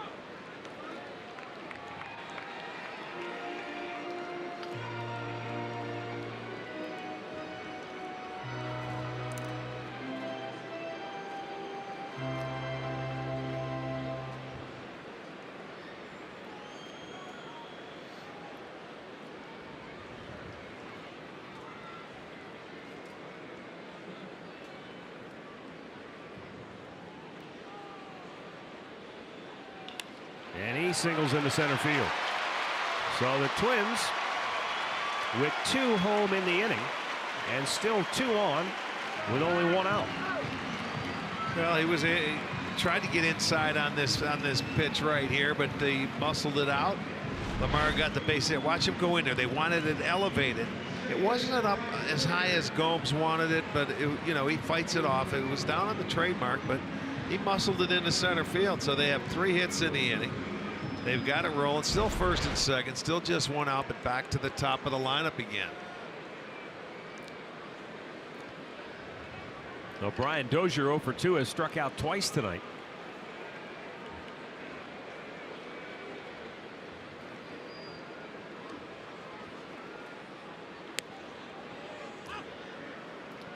Dozier came in batting just 189 at home this year. Well, this is a guy, though, he can get hot at any time. Dozier's a guy that was it last year or 2 years ago where he really had a great second half as far as the long ball goes. Well, he's hit 20 home runs in his career against the Indians, so we've seen our fair share. He scored 100 runs in each of the last 4.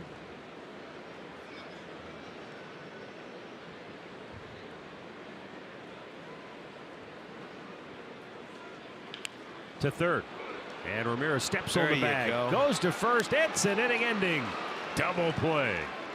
Twins get on the board, but through 5, Shane Bieber and the Indians lead it 8-2.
Savings and access to Tribe Rewards, and today's Tribe Rewards code is Tomlin.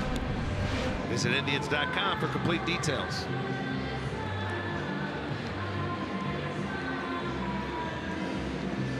New pitcher for Minnesota. Tyler Duffy just called up from AAA.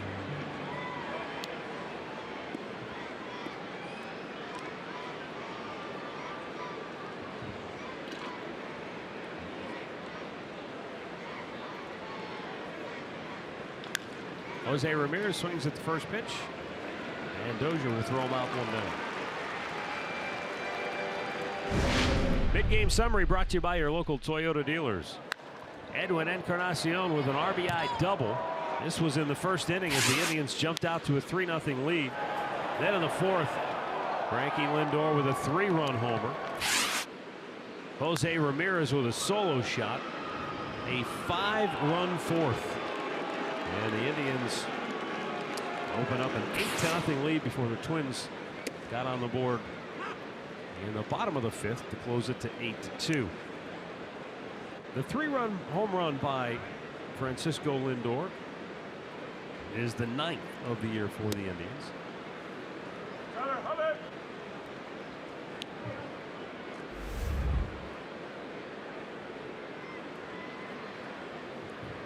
All 9 of the Indians' 3-run homers have come in the month of May. And it's second only to the Yankees for the most in all of baseball.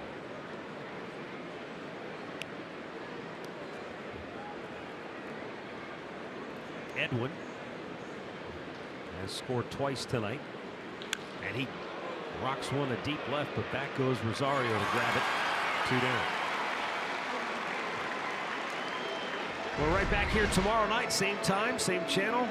Indians Twins. It's a rematch of the Puerto Rico duel between Carlos Carrasco and Jose Barrios. Indians Live starts our coverage at 7:30. First pitch just after 8 right here on Sports Time Ohio or streaming on Fox Sports Go.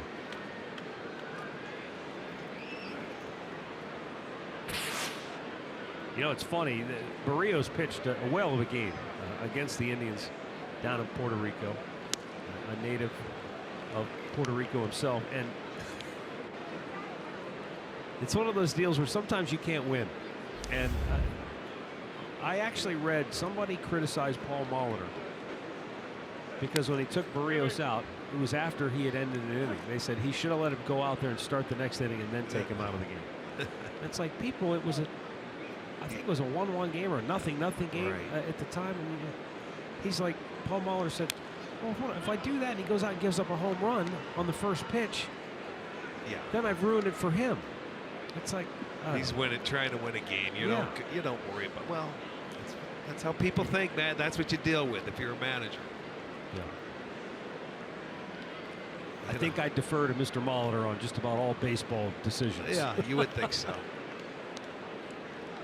It's his ball club. He knows what he wants to do, and of course, you know, it's early in the season. What was that? April 14th and 15th. Exactly. Yeah. And why? So he could go off and tip his cap to the crowd. Okay, I get that, but I don't. They did it all game. They cheered him all game. It's not like he missed out on anything. Guys, as much as Tito loved going to Puerto Rico when they did, that was his biggest concern, that people didn't take those games like real games. Yeah. And he said he had to tell his guys that these games count. We can't just come down here, you know, and have fun. You know, these games matter. And he made sure he told his guys, we can't get into emotional things. There were people saying Roberto Perez should catch both games. And Tito said he had to tell guys, these games matter just like if we were in Minnesota or anywhere else. It's not an exhibition. Right. You know, it's not a spring training game. It wasn't, but it had that sort of atmosphere. Yeah, I'm sure it did because guys were coming. I understand that. And I'm sure it was built up that way as well. And I felt bad for the managers because it was almost like they were put in this bind of, you got to take care of the guys that are from here. And that wasn't fair. It wasn't. Because I remember Paul Molitor after that game going, I'm managing my team. I'm trying to win the game and take care of my pitcher. Yeah. Well, don't worry. Those guys didn't forget it. You know that. Their first priority is winning the game and taking care of those players. But it was a wonderful experience. And it was a lot of fun. And the fans ate it up. I think they all had a ball. Everybody that showed up under very trying circumstances, because the second game there was no power in all of Puerto Rico except at the ballpark. Indians go in order. They lead it 8-2.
Again for the Indians.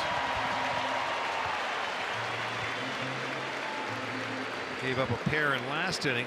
They had 3 hits in the inning, but he got a double play ball off Brian Dozier to end that inning. So a big pitch made right there.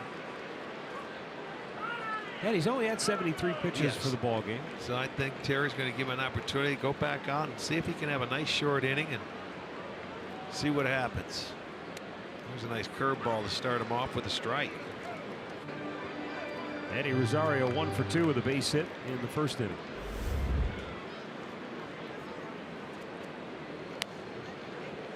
So far tonight, 14 of 20 first pitch strikes for Bieber.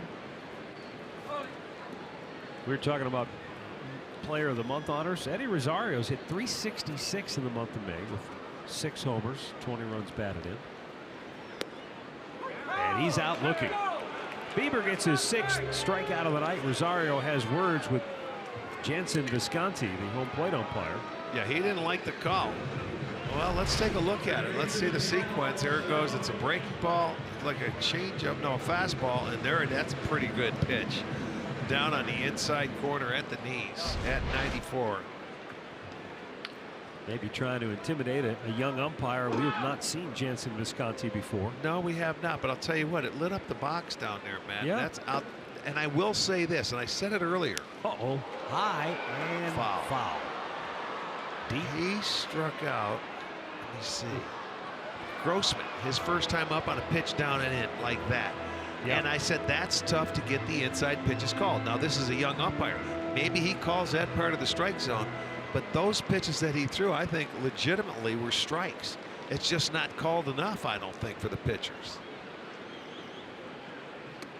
Trying to. Hitters may beg to differ. Sure. I mean, you don't. If you're a hitter, you don't want that pitch getting called. You don't like that pitch. But if you make a good pitch to the inside corner, because most pitchers do not pitch inside anymore, and when you do and you hit the zone, you want that pitch called. Lindor with a perfect feed to Alonso, 2 down. That was a little shaky over there, but he made the play. You see, earlier, this is coming in the 3rd inning against Grossman. Watch where Gomes is sitting. Now, see the comeback on that pitch? That's a tough pitch to get called right there. And I mean, you'll see it tomorrow night. It may differ. But tonight, and he's been consistent with it, so that's why I think maybe Rosario's upset. I've always felt like because the umpire sits over the inside corner of the catcher, he can see everything. Exactly, and so if it looks a little bit off the plate, you don't get any benefit of the doubt there.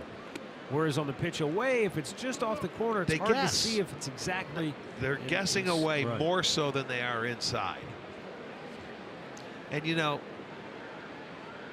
the center field cameras are not directly behind the pitcher, so that's sometimes it looks like it may be a strike, and it's a little off center, and it might be an inch or two further in than what it looks like.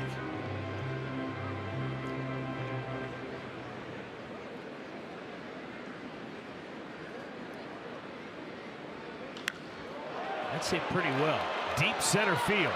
And that is gone. And he knew it. Logan Morrison snaps an 0 for 16 slump against Cleveland Indians pitching with his 6th home run of the year.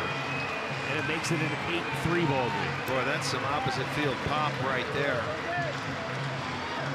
And he gave it a long ride to left center field. That was in, it may have been in their bullpen, over the Indians bullpen, which is below the Twins. Well, he's a big dude. Yes, he is. And I mean, he has outstanding power. That's his 6th home run. But I suppose that's. Uh-oh, there's another ball drilled. That is gone as well. Back-to-back jacks for Minnesota. Eduardo Escobar's 8th home run of the year.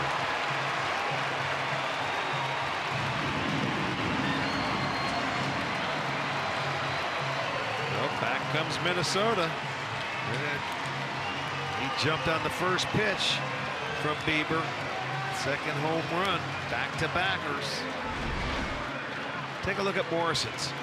Oh, yeah, that leaked out. Yeah, and it was up a little bit, and now Escobar jumps back, and that one was right there. That was more middle of the plate. But now it's time to slow that game down again. Well, it gets the Indians bullpen a chance to get loose. That's why Carl Willis is going out for 2nd visit of the night. And they'll get the bullpen busy. And I think if you missed Carl Willis's comments earlier with Andre, you know, the question Andre asked him is what can he learn from this outing, and Carl said one of the things is, you know, how his stuff plays against big league hitters. And I think as the game goes along, second, as you said, Rick, 2nd time, now 3rd time around, what adjustments do the hitters make to his stuff? And that's something that he'll be able to go back, look at the video, and he may have one of those aha moments, and that'll help him the next time he gets a chance to start. Well, I know Escobar had the double to left center field, put a good swing on that one, and then after the Morrison home run, he knew a young pitcher's going to try and go out, come out, and get ahead of him, and he was ready to jump him first pitch because he's around the zone, and you know, and he has seen the velocity, he's seen the movement on his pitches, so they will make adjustments up here. There's no doubt.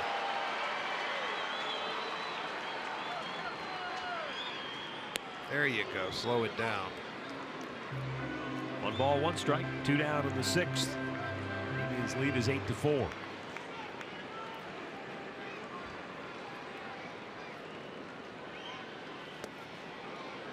Just missed outside with it.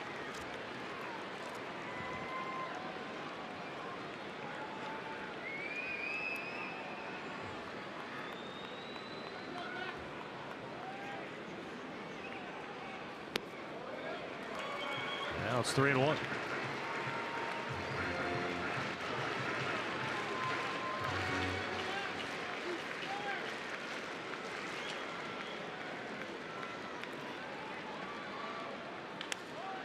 And another base hit.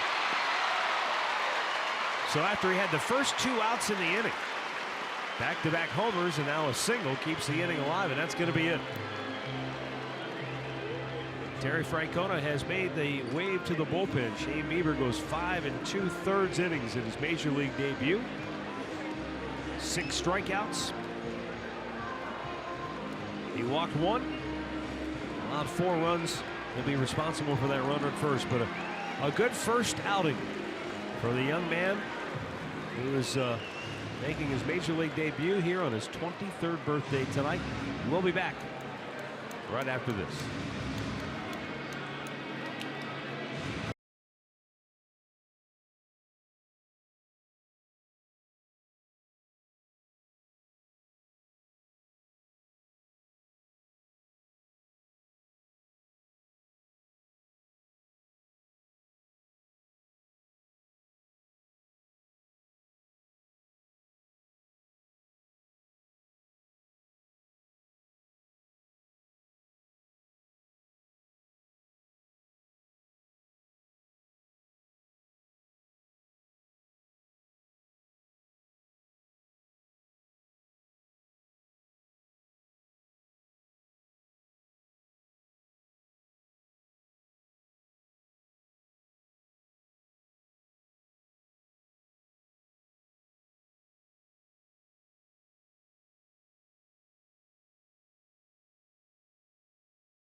debut.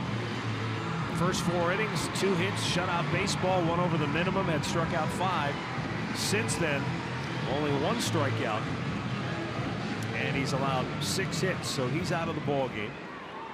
And the new pitcher is Dan Otero. 2 down in the inning with the runner at first and Mitch Garver at the plate. He made 88 pitches, 54 of them were strikes.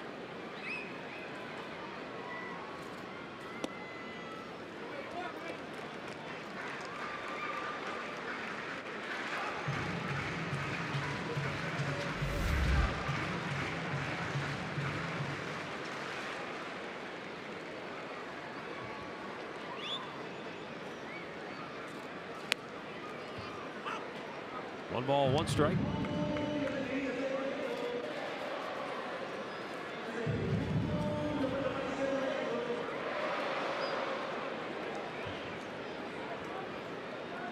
Otero third on the ball club with 20 innings of relief. Foul back 1-2.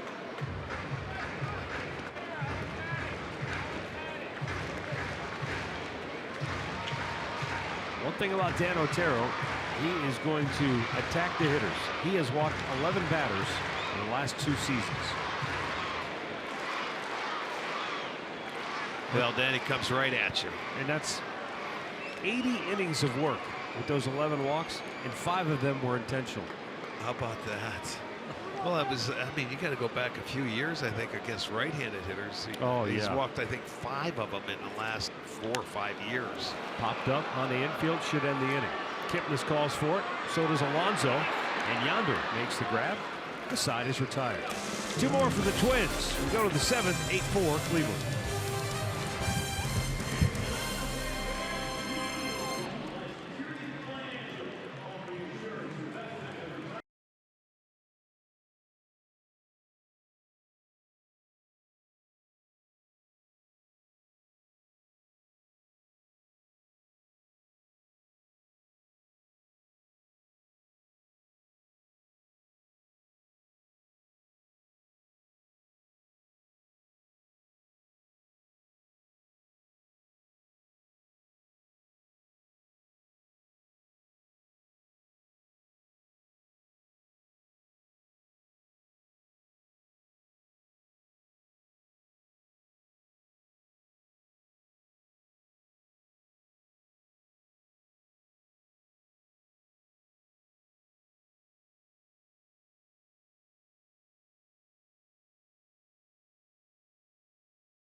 Toyota dealers. Visit buyatoyota.com. Toyota, let's go places. And by the injury lawyers at Elk & Elk. Proud partners of the Cleveland Indians. Call 1-800-ELK, Ohio. Target Field, home of the Twins. Located right in the heart of downtown Minneapolis. Melky Cabrera will lead off for Cleveland. I guess it's time for the Indians to score again. Minnesota trying to make a attempt to come back. They put 4 on the board in the last 2 innings.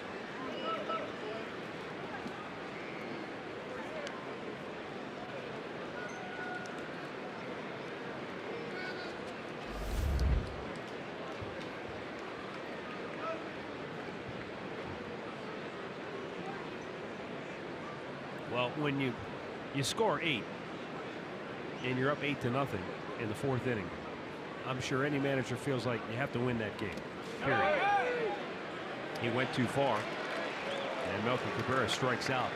But it was Melky Cabrera's at bat that ended the fourth inning. He had the RBI single, but then for some reason he ended up at second base with Yonder Alonso still at second base, and then was caught in the ensuing rundown that ended He didn't the watch. inning. He wasn't watching the guy in front of him. He never went to third base as Edwin came home and scored. Indians have not scored since. And now the Twins have combined to retire 5 in a row.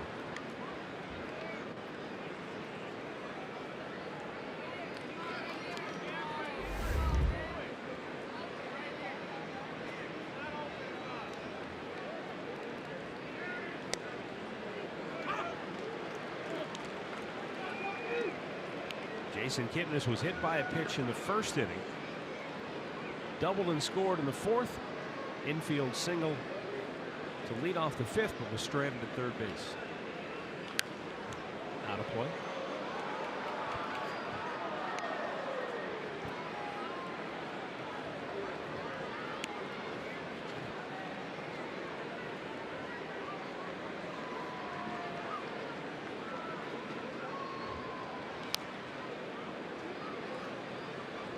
Duffy, a guy we've seen in the past, started for them a couple of years ago and then was out of the bullpen last year.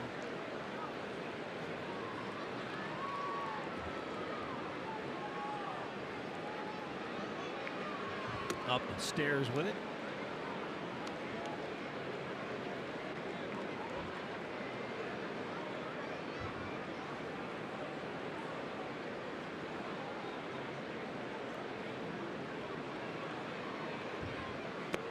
Down in the dirt. 2 balls, 2 strikes. Twins have 3 on the right side of the infield to defense Kipnis.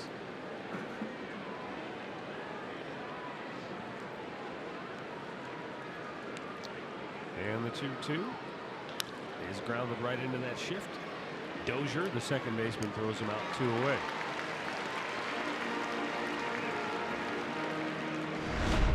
Back in the fourth inning, it was a 3-run blast by Francisco Lindor that made it 7-0 Cleveland. And Jose Ramirez, he went deep 2 batters later. And Melky Cabrera's RBI single that got Encarnacion home safely, but Cabrera was erased and he got caught in a rundown.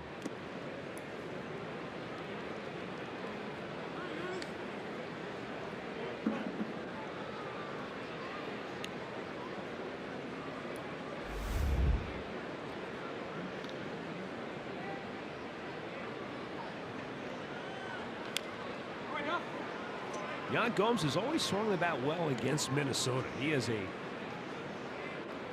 lifetime .274 hitter against the Twins with 14 homers, 45 runs batted in.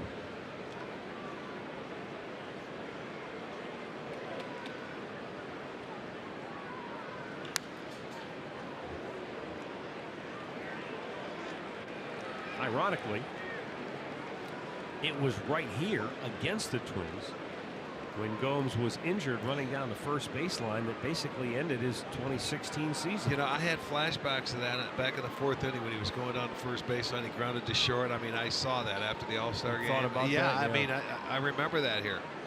I also did it too when that ball that Escobar hit in left field. Michael Brantley diving for a ball here in left. You know, when he dove for it. Right in that alley. That's where he hurt his shoulder and had the surgery. That was about, what, 3 years ago? That was the year previous to that. That was yeah, that was about 3 years prior. It was in 15? I think so. Sky high pop on the infield. Inning over. 8 straight retired by the Twins bullpen. Indians on top, 8-4.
to join Team Fox Sports for this year's event. And plus, there's going to be there's going to be a big Indian celebrity bartending event with Indians alumni attending to benefit Velasano at the Corner after the game on Wednesday, June 20th against the White Sox. So check out the information and be part of that great event. Bottom of the 7th inning, and the pitch is outside, ball 1 to Robbie Grossman. Dan Otero got the final out of the 6th inning. Stays on to start the 7th. There is action in the Cleveland bullpen.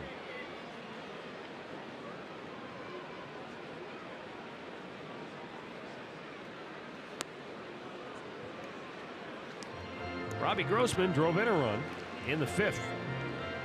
That was the first run allowed by Shane Bieber after 4 shutout innings of work in his major league debut.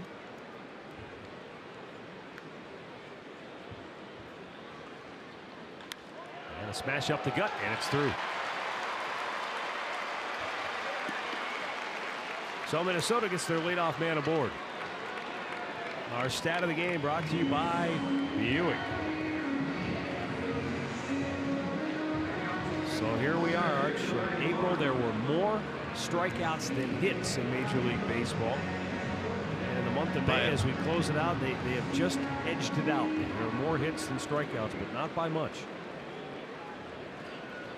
Yeah, and that's the first time it's ever happened, ever. And we almost had it 2 in a row.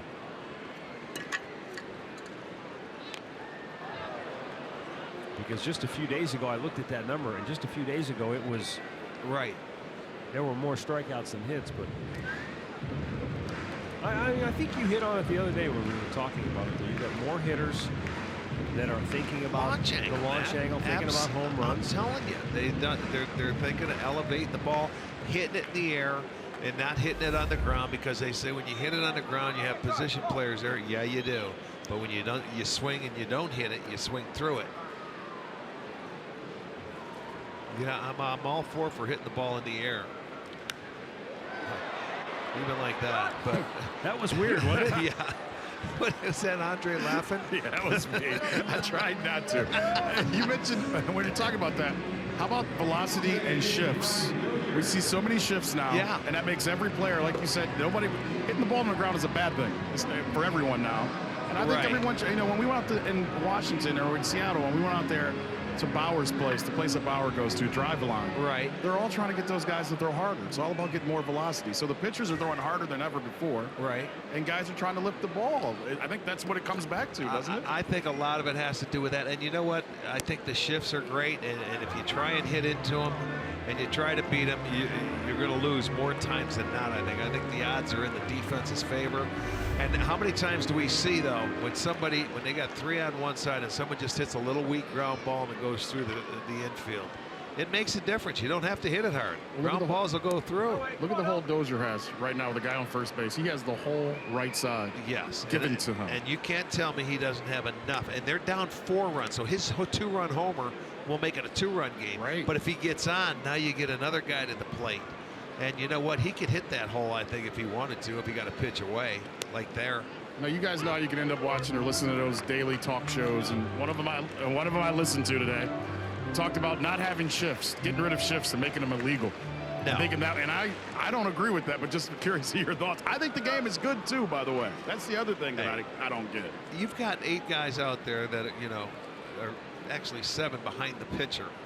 You can play all 7 wherever you want. Who cares? You can, as a hitter, you got to make an adjustment to beat that whatever defense they're playing, and you should be able to do it with bat control if you choose to.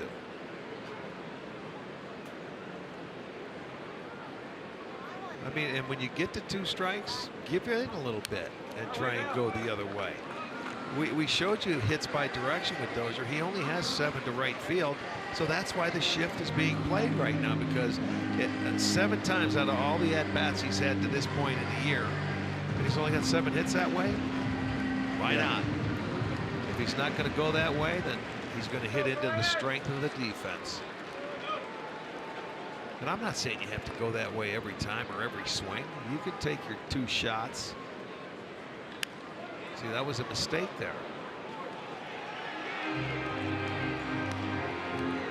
Otera's a sinker ball pitcher that he's got to pound it into these right-handed hitters, make them hit it on the ground. He doesn't want to make a mistake with his second best pitch, that breaking ball that he leaves up. You either bury that breaking ball. He will throw the changeup to left-handers. Threw a good one earlier that he got down, but Grossman ended up getting a hit a couple of pitches later. There you go. That's his bread and butter, that fastball that's down and moving.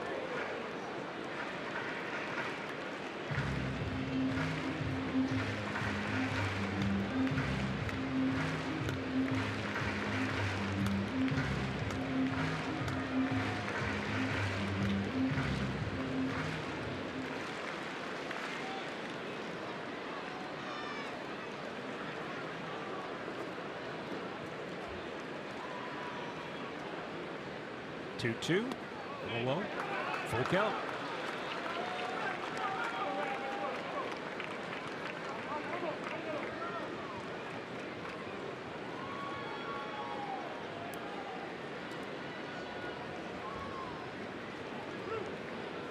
Robbie Grossman, the runner at first base with one out. This could be a big pitch right here. 3-2. There's one out. Oh, and he hit him. So now the Twins have 2 on with 1 out. Did that hit him? Yeah, it did, huh? Okay. And it's going to bring up Eddie Rosario. Well, 3-2 pitch would have been ball 4 anyway, but he goes inside and that thing got his shirt. It sure did. It got a piece of the jersey. I don't think it got him in the rib. Although it looked like he was acting like it did. And that's going to be it for Danny O. 2/3 of an inning for Otero, but he leaves with 2 on, 1 out. Eddie Rosario coming up, and we'll be right back.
Presented by authority of the Cleveland Indians and may not be reproduced or retransmitted in any form.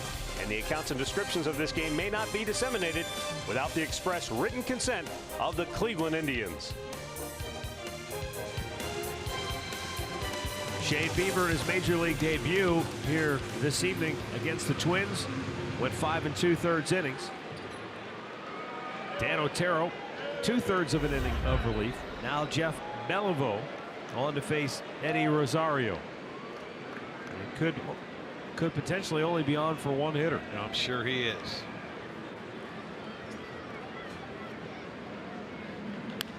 And he hits a ground ball single into right field.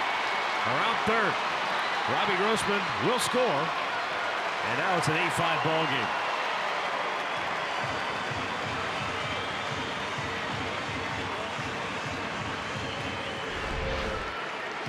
Throws a slider right here and hangs it. And he gets the breaking ball, hits it in the hole, and that's going to be his only pitch of the ball game. It'll be a base hit to right field. as they score another run and they cut into that lead now, make it an 8-5 game. It's going to be it for Beliveau. Tito goes back to the bullpen. He's calling for Zach McAllister when we come back.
That you conveniently access your Indians tickets directly onto your mobile device.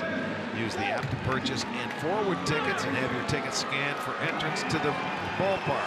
There's no need to print your tickets anymore.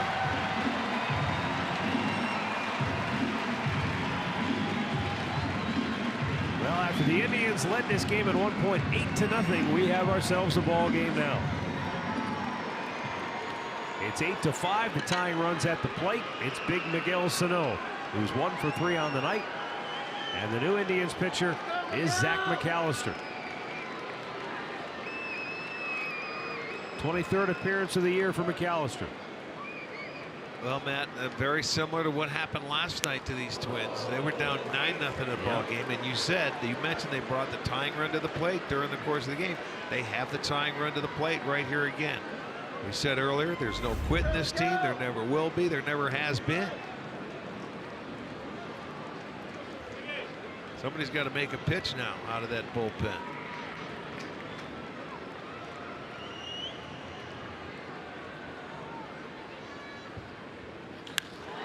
High fly ball. Right field. Back is Melky Cabrera. It is gone, and we are tied.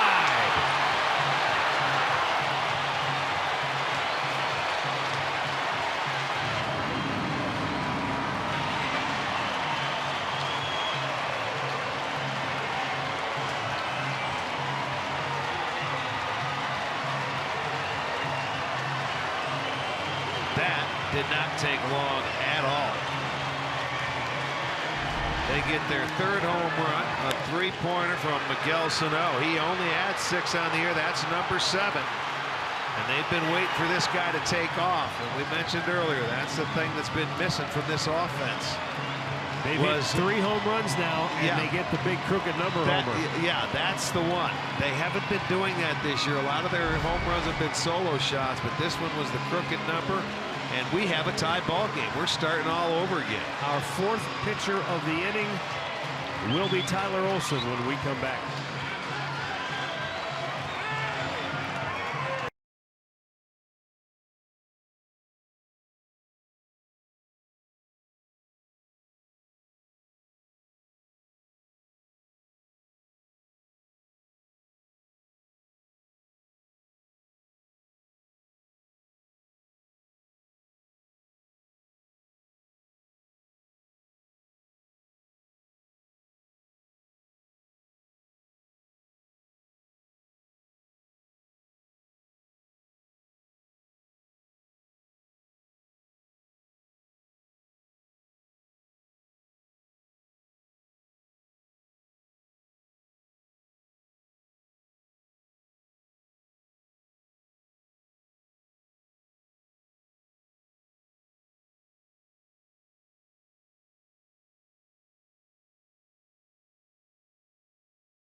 He's not only the fourth pitcher of the inning, he's the fourth pitcher in the last 4 batters. Dan Otero hit Brian Dozier. Then Jeff Beliveau gave up the RBI single to Rosario. McAllister gave up the 3-run homer to Sano, and now Olson to face Morrison. Yeah, this is very similar to what Rick Renteria, the White Sox, did against the Indians, and it didn't work any better for him. 4 pitches to get it out. And Beliveau came in and threw 1 pitch. I think McAllister threw 2. And all that work that the Indians did and building up an 8-run lead is now gone. And Bieber's chance at a win in his major league debut is also going up in smoke. Well, take a look at it. It's a fastball from McAllister, and you can see it's 103 off the bat. This is how big and strong this guy is. He can hit it the other way, and it just made it into the flower bed. But that was a 3-pointer, and he tied the game with that one. His 7th home run. Breaking ball is popped to left, and Michael Brantley will make the catch for out number 2.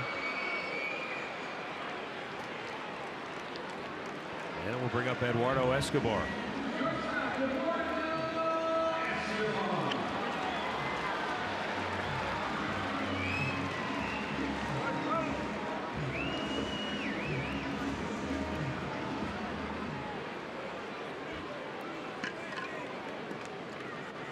Escobar, 286 hitter from this side of the plate.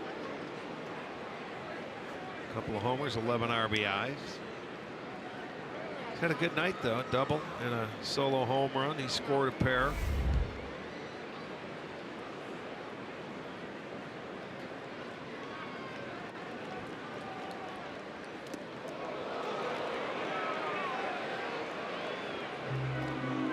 One ball, 1 strike.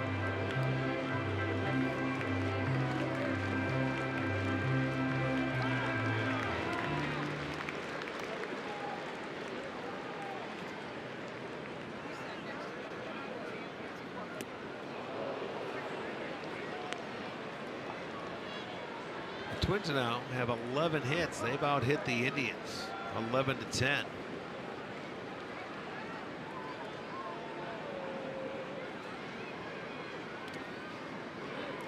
this is the start of an 11-game homestand for this Minnesota ball club coming home. So they want to turn it around and play better.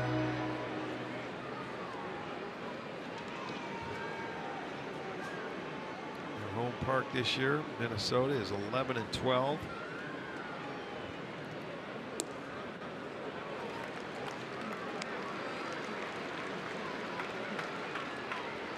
It's a full count.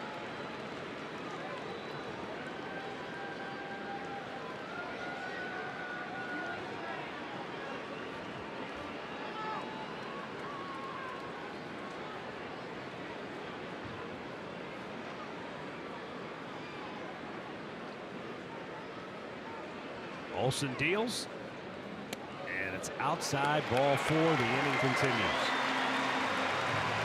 And the 8th man to bat here in the 7th will be Max Kepler.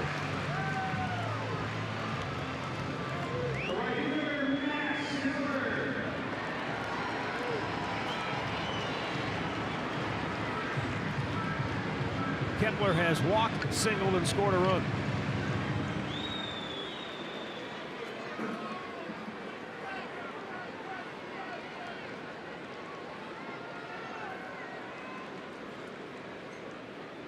Slow hook in for a strike.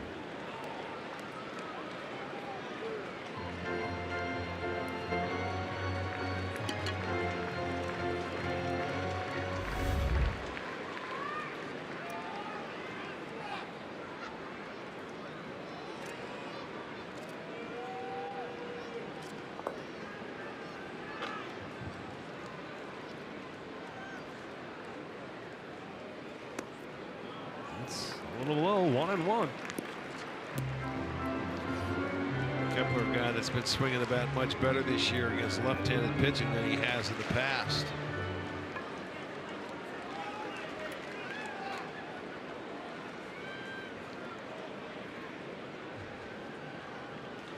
Off the end of the bat, 1 ball, 2 strikes. Kepler has hit in each of his last 9 games against the Indians. He's picked it up too here last 14 games now. He has 13 hits, 5 doubles, couple of homers mixed in. Yeah, and over his last 8, 421 average, 8 for 19 against lefties. Swung on and missed. Olsen strikes him out to end the inning. But the Twins score 4 in the 7th to tie the game at 8. 3 of them coming on one swing of the bat by Miguel Sano.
Yes, indeed. It's a battle of the bullies the rest of the way.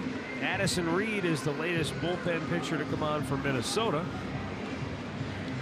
4th pitcher of the night. And he'll be facing Greg Allen in the top of the order.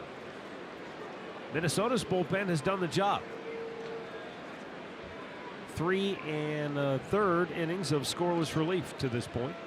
Well, the one thing for Addison Reed in his last 11 appearances against the Tribe, you got to go back to June 28th of 13 with this 11-point ERA in 11 innings, giving up 5 homers. So they've hit him well.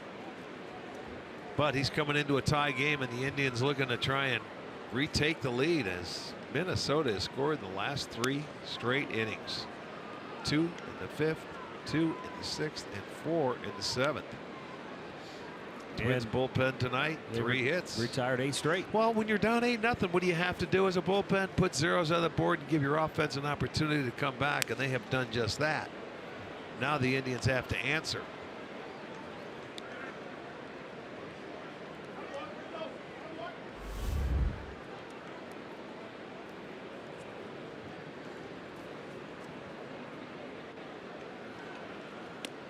And a strike is called on Greg Allen to even the count of 2-2.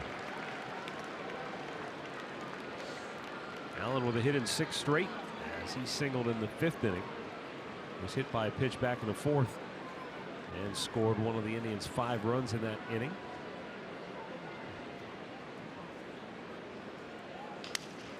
Pulls his hands in, might have cracked the bat. He'll go back to the rack and get a new one.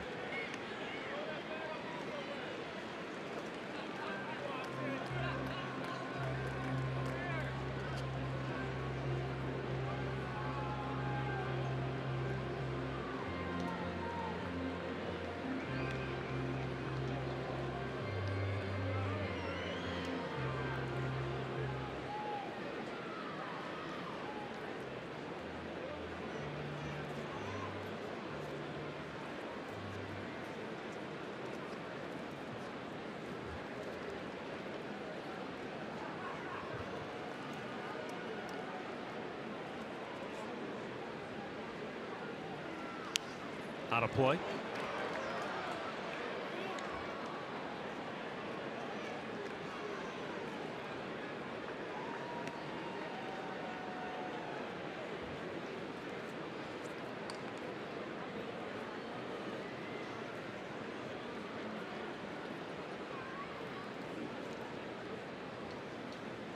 Now the 2-2. And Greg Allen with a good at bat takes down low. It's a full count. Tried to back foot slider right there. Tried to get him to swing over the top, and it was a good take by Allen.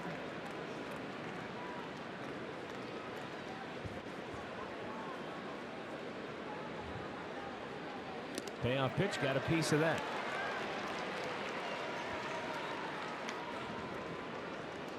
Ninth pitch of the at bat coming up here for Allen.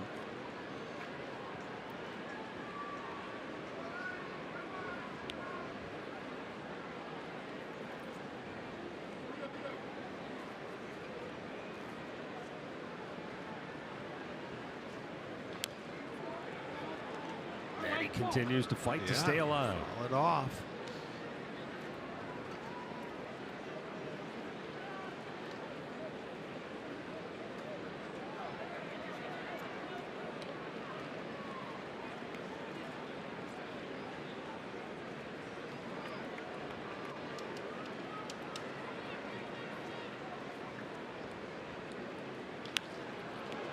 In the air to left. Eddie Rosario makes the catch, 1 down. Francisco Lindor coming to the plate, has 3 hits. All 3 of them extra bases. Almost hit a home run his first time up. Just missed hitting it at the top of that 23-foot wall in right field. And then he doubled to straightaway center in the second inning. 3-run jack in the 4th. And that made it 6-0 at the time.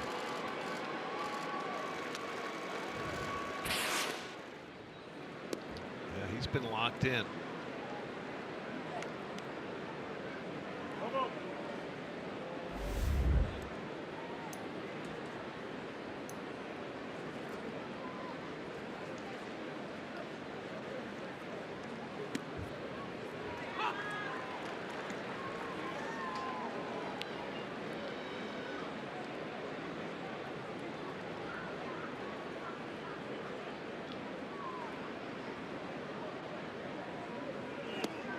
Swing and a miss. It's 1-2. You heard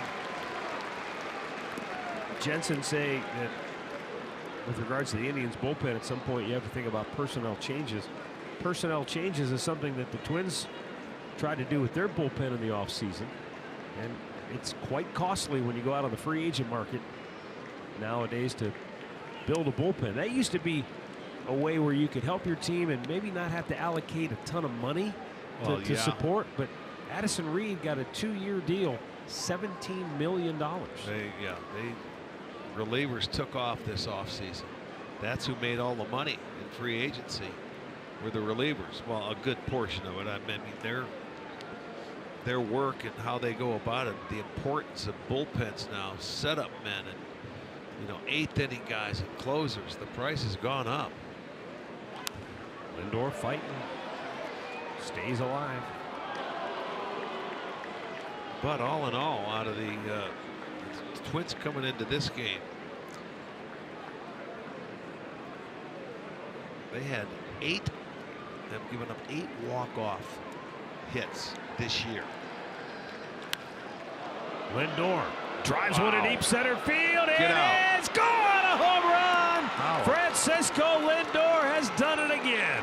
Unbelievable. I mean, he has hit the ball so hard today. And this was a line shot to straightaway center. His second home run of the game. His 14th now on the year. He has driven in 4 on the night. And he does not want to see the month of May come to an end the way he's been swinging the bat. My goodness. I mean, look at that. He leaves it out over the plate and he just smokes that ball. So that's his 14th. And I mean, that was a line shot, folks. The salute to Sandy. You got it, my friend. They retake the lead with 1 swing of the bat. 12 total bases now for Lindor tonight. 4 extra base hits. The Tribe has 3 homers of their own. They have their 2 solo shots and a 3-pointer, same as Minnesota. But boy, they take the momentum back. Now it's up to the bullpen to try and hold it.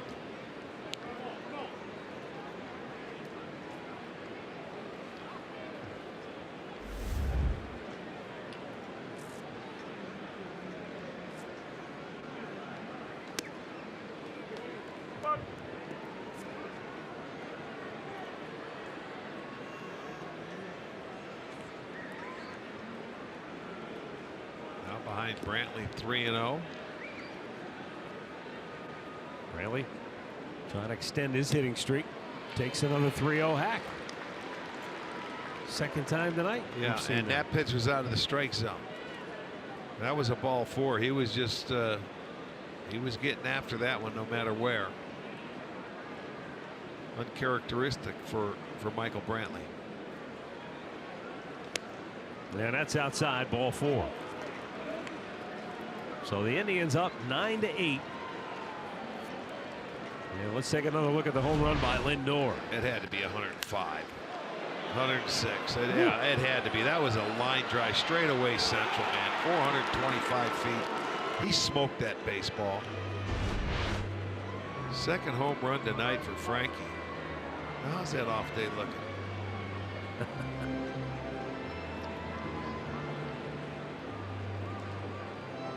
Well, I think the player of the month voting is going to be very interesting. Oh, it's going to be because I mean Lindor obviously has had a phenomenal month, but Michael Brantley's had a great month. JD Martinez has had a there's really good month. There's a lot of players that have had a good month. I didn't realize JD Martinez has hit 13 home runs this month. Yes, he has. So you're right, Arch. There's a lot of guys that are I mean, Brantley's hit 342. And that's not even the best average in the month of May because Mookie Betts has hit 372 this month.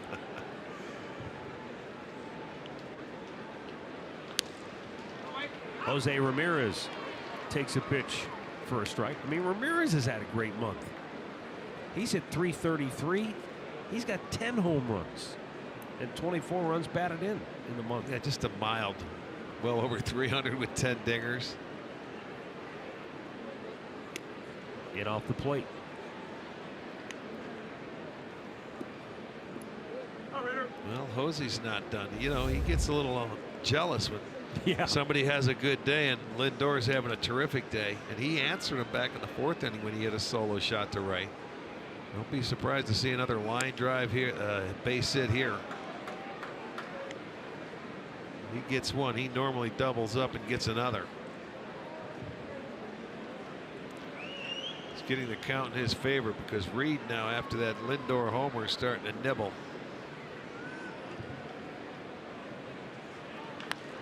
That's ripped. Yeah. Foul. Oh wow. I thought it might have been fair. I really did. I mean, Jordan Baker was right on top of it. Yes, he was. The ball almost hit him. Or the ball was on top of him, maybe. Yeah, that's more like it. Look, he jumped back into play, but I'll tell you what. Yeah. Okay, it was foul. He had to jump out of the way or that ball would have hit him on the right ankle.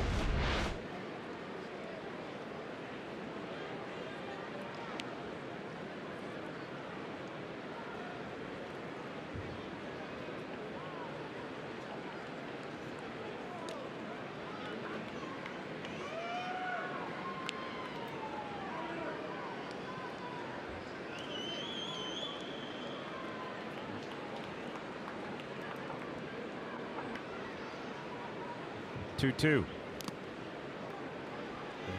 Did it glance? I guess it glanced off the bat. It must have because I was watching for Michael to go to second base. And you know, you gave the numbers earlier. You do wonder, is it in a guy's head once in a while when you've given up now 15 runs in less than 12 innings to one particular team? Yes. Like Addison Reed has against the Indians. Yes, it is.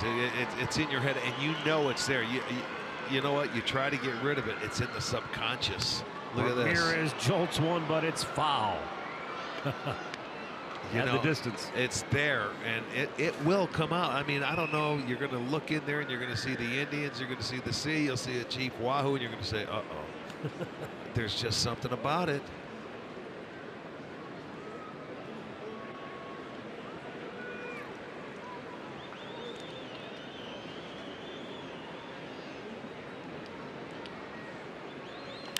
Out of play. And then you get a guy that comes up and starts battling you like this. Not easy to put him away. It's almost like going back in the old days. Remember Troy Percival? He had a thing. And then Todd Jones. Todd Jones with Detroit. Absolutely. Think about those relievers. You come back in and it's time and time again. And you can get a different cast of characters too. Just wearing the same uni. That's the 29th pitch of the inning, and Ramirez slams it off the wall in right field. He'll have to hold with a long single, but on his way to third is Michael Brantley. Yeah, that didn't surprise me. He hit it too hard. He gets a single, and you know he didn't want to stop. He's jealous. Everybody else is getting hit, so he wants his. So that ball was smoked. Garvin Alston, the pitching coach, heading out to talk to Addison Reed, but look at that. I don't know if that was a cutter or what, Matt. But I'll tell you what, that stayed middle of the plate. He's lucky it stayed in the ballpark. He didn't elevate it, but it was right there to hit, and he speeds up his bat and just hit too hard to get extras. Yeah, Kepler catches a little bit of a break, because if that ball's maybe a foot or two higher and hits the limestone, comes back past it would have carried him past him. Sure, we've seen that before. That was over 106 miles an hour. Harder than Frankie's ball. He just didn't elevate it. Frankie hit it to straightaway center. Well, the Indians aren't done yet. They have the lead, but now they're looking for another big inning. Yeah, you want to add on now. You want to keep right on going.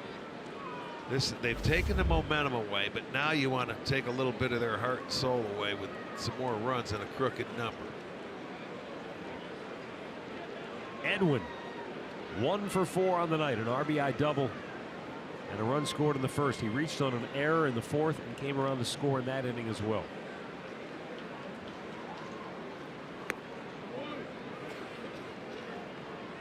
Fortunately for Minnesota, that was the only unearned run that the Indians were able to score in that inning, because the error occurred with 2 outs.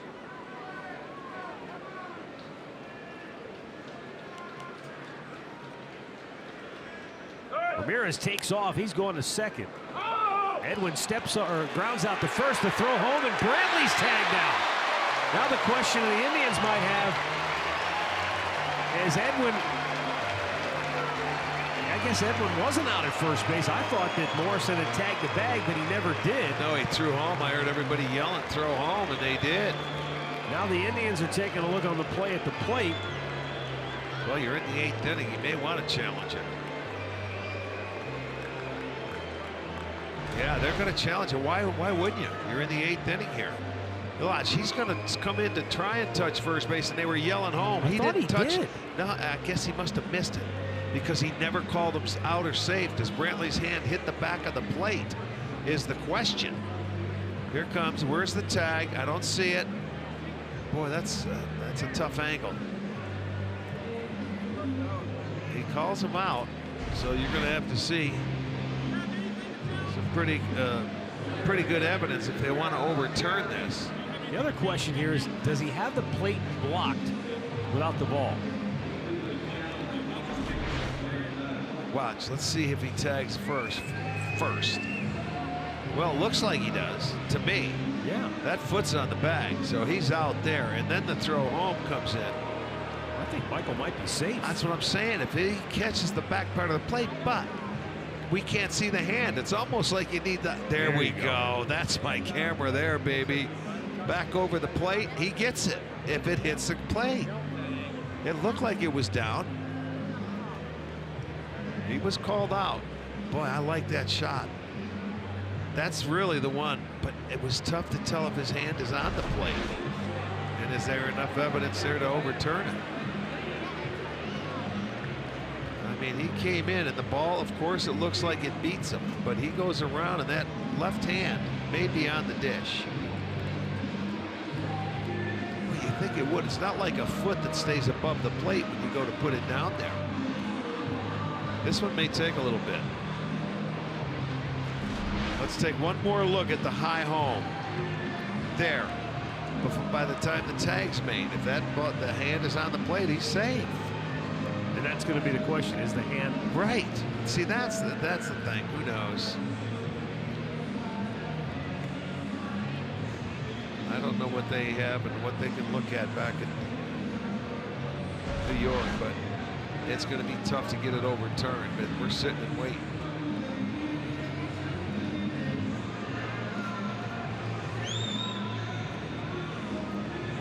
I get a kick out of how all the players and coaches and umpires, they talk about the play because they're just waiting for the call. The other question here is, as I understand the rule, the catcher cannot block the plate if he does not have the ball. And it appears Garver's foot is clearly blocking the plate. Well, he has the ball now before he gets there. He can play. He's fine. That, to me, I don't think that's a question there. But by the time he makes that tag, I think Brantley's hand hit the back of the plate.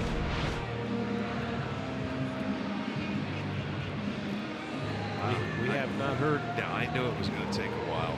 Anything from HQ on this one? We'll just assume that the simple challenge was out or safe. Look at Tito. Are you kidding me? How long should this be taking? Yeah, I know it. He's frustrated. He feels he got the back of the plate as well. But it's not their decision. Watch out. I knew they weren't going to overturn that because they can't. Not enough evidence.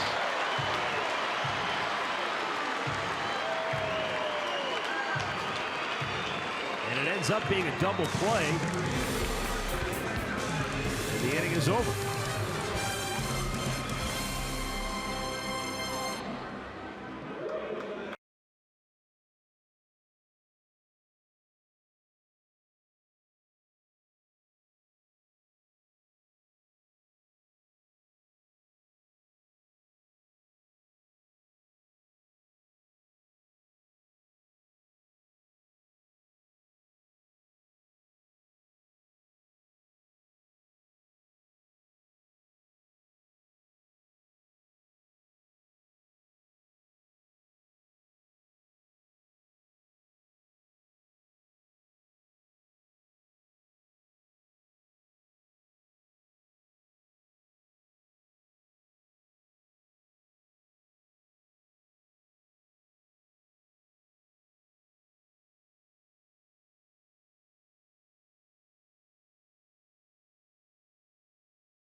The bottom of the 8th inning, Evan Marshall will be the new pitcher for Cleveland, the 6th pitcher of the night for the Indians. Marshall making his 8th appearance of the year, and he's got the bottom third of the Twins order. We're still waiting for clarification, but it sounds like the Indians did challenge both the call at the plate on whether he was out or safe and whether or not the catcher blocked the plate unfairly. But we'll wait to get clarification to make sure that was correct. And in either way, the umpires decided not to side with the Indians on either of those two situations.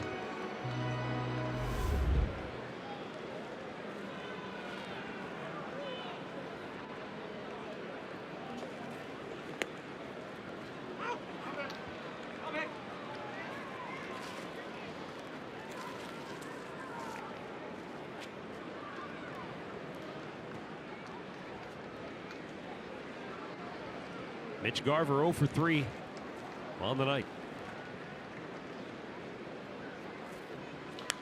Popped up, out of play.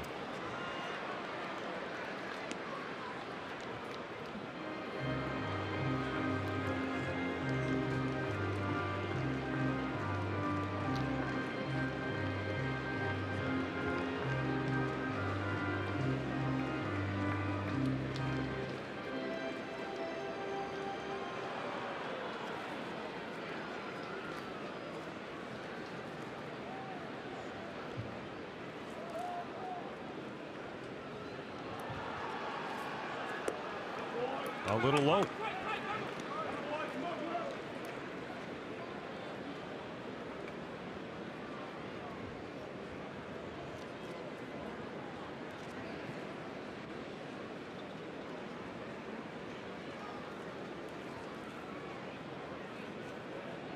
And the 2-2 is down and in.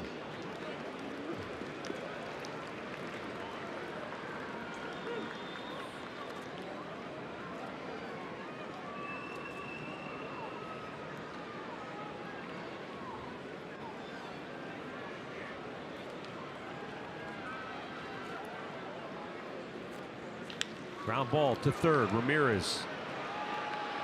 Buggy whips it over to first for out number 1.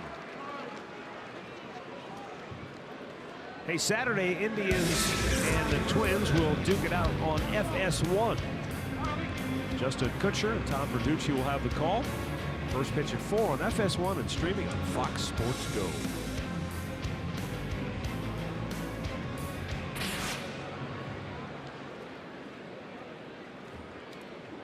I would honestly like to hear some clarification, though, on the rule of the, and there's been a lot of discussion about this recently because of the play at home plate in the Cubs-Pirates games.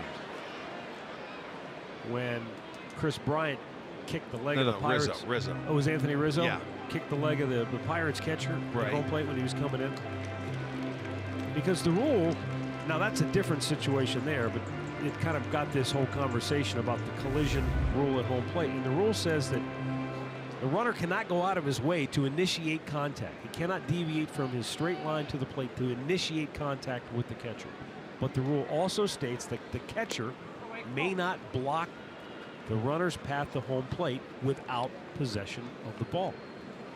And it clearly looked like the catcher had his foot blocking the plate before he took the throw. Well, he did, but he had the ball before the player was coming to the plate, so he didn't have to move it, I think, in plenty of time. That's just my interpretation. Okay. When I saw it, he did have the plate blocked, but he got the ball before Brantley came, I'd say, within 3 or 4. Before there was an actual play, in other words, is what you're saying. Yeah, exactly. Okay. Yeah, I mean, watch. And he was on the plate, but Michael still got the hand, and he still had to go around to get the tag. See?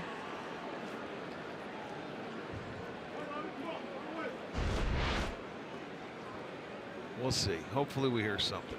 Robbie Grossman a swing and a miss, and it's 2-2.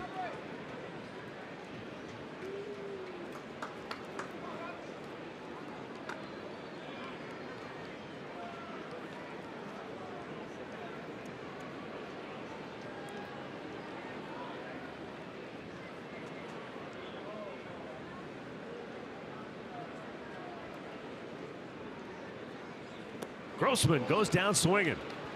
Evan Marshall strikes him out, and there are 2 down on the bottom of the 8th.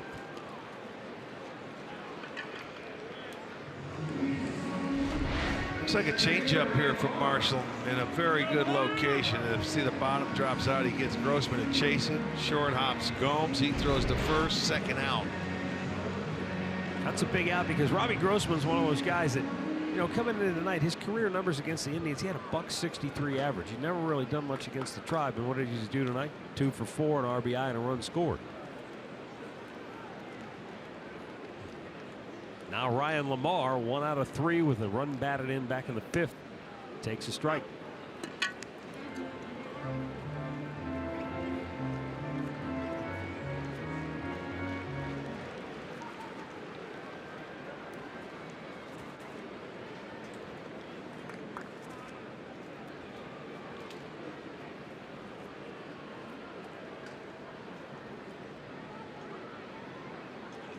And there is a line drive base hit into right field. So the Twins get the tying run aboard.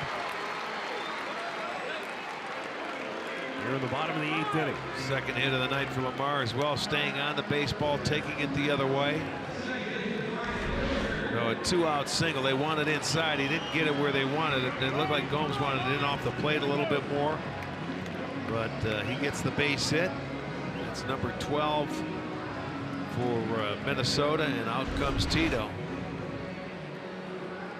So he's going to go to Cody Allen for a 4-out potential save here tonight. We'll be right back.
Allen called upon here in the 8th inning with 2 down and a runner at first. And Brian Dozier is the batter.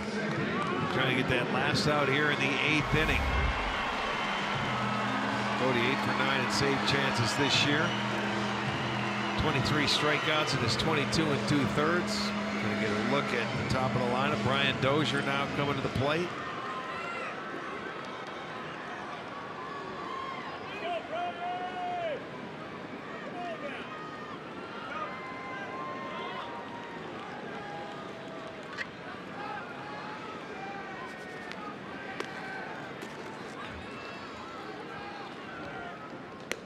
Up high.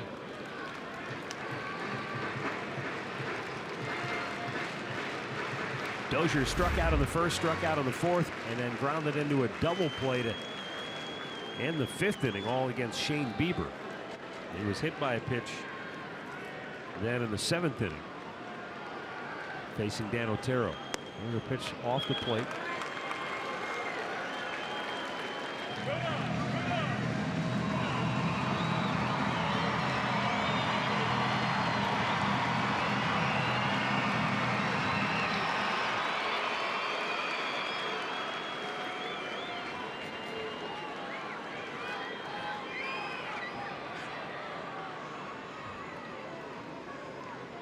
Up high, 3-0.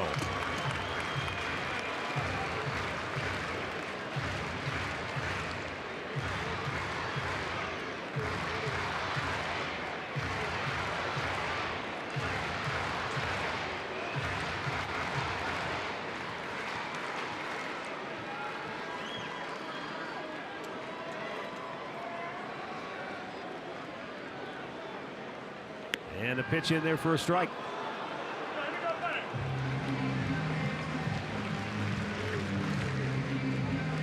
Dozier.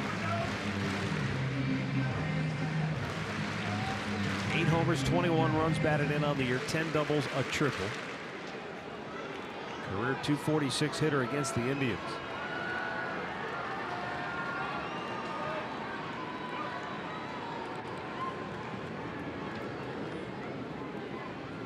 Swing and a miss. It's a full count.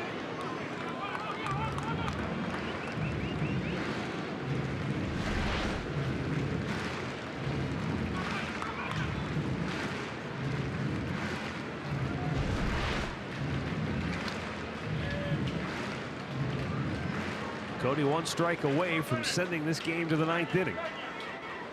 Hits even at 12 apiece, but the Indians up 1 in the run column, 9-8. And the 3-2 with the runner going. It's popped in the air to right. Cabrera was playing very deep, so Kipnis goes out, and Kipnis makes the catch. And we will go to the 9th. 9-8 Indians.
He came out, started this ball game, keeping the ball down, throwing strikes, did a wonderful job the first couple times through that lineup. Hitting the inside. I like the way he kept the ball down. They got to him in the 5th inning, and they got to him in the 6th inning. But for his first start, I think he performed pretty well. I don't think we've seen the last of Shane Bieber. No, I don't think so.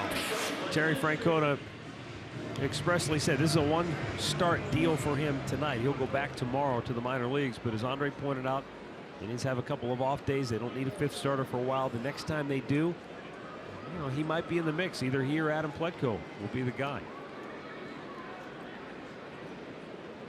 Pletko had 2 really good starts last time out, a rough outing. And Andre said the 12th, I believe, is the next time they're going to need a 5th starter. Left-hander Zach Duke is the 5th pitcher of the night for Minnesota. Yonder Alonso swings at the first pitch. 1 down.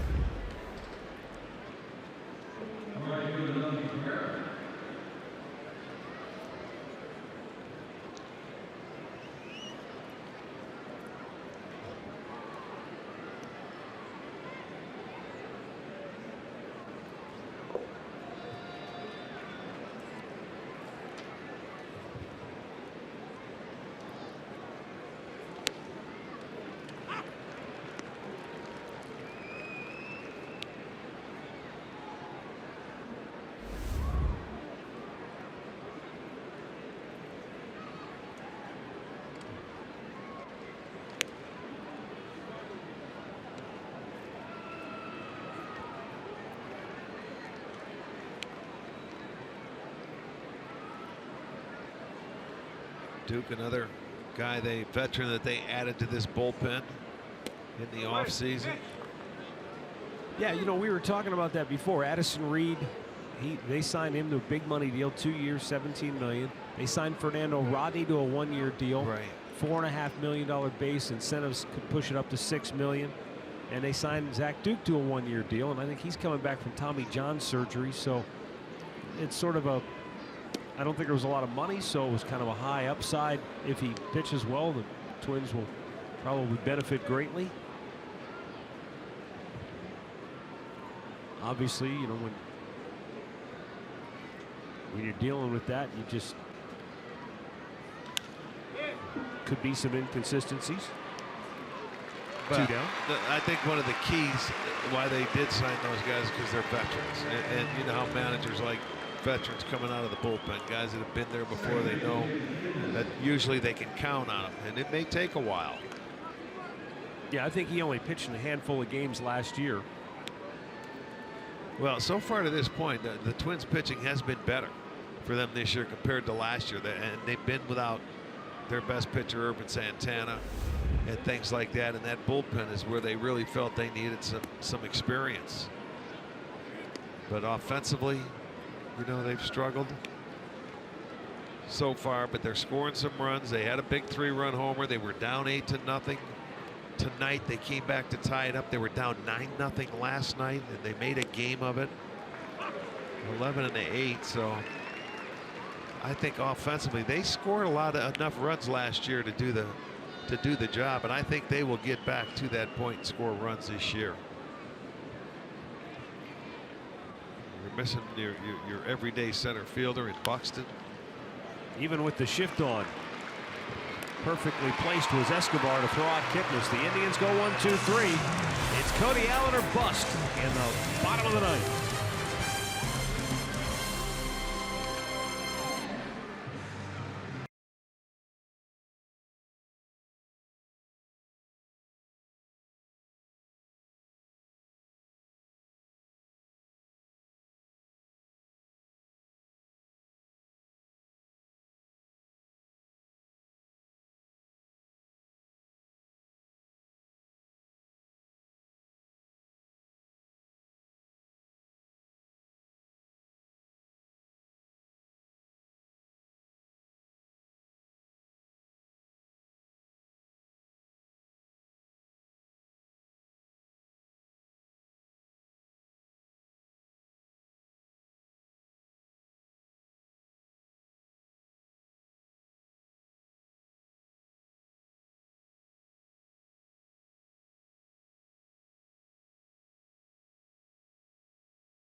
Now, it's one swing of the bat by Francisco Lindor. His second home run of the night, broke an 8-all tie in the 8th inning to give the Indians a 1-run lead. And now it's up to Cody Allen here in the 9th, and he's got the tough part of the Twins lineup. 2, 3, and 4 hitters: Eddie Rosario, Miguel Sano, Logan Morrison, due up.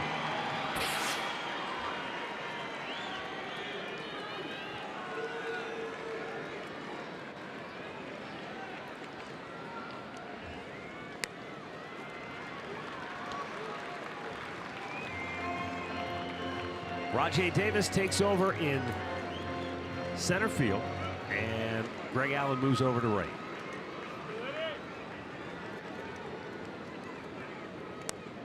Down and in. 2-0.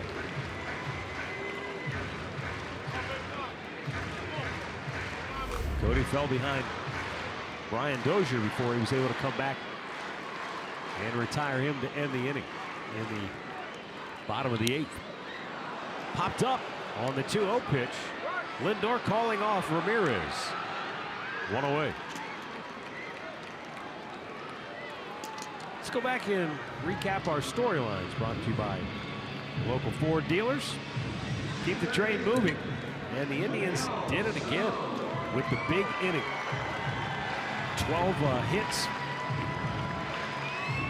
for the 5th straight time.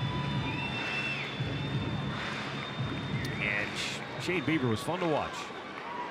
He was really good through the first 4 innings. Only allowed 2 hits and was 1 over the minimum. Gave up a couple of runs in the 5th.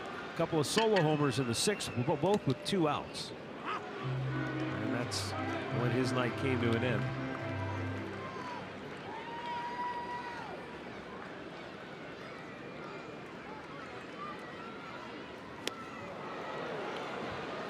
Miguel Sano, his 3-run homer, tied the game at 8 in the 7th inning.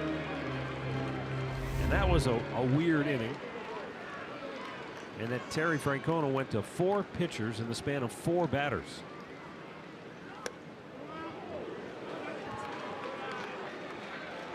One and 2 the count.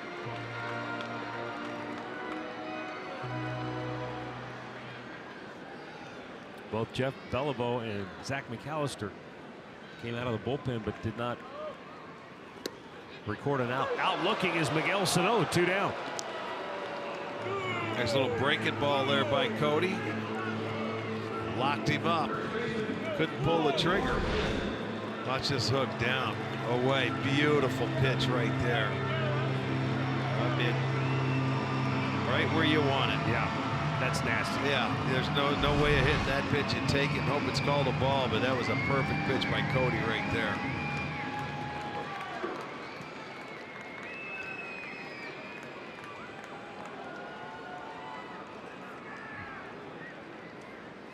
Swung out and missed by Logan Morrison.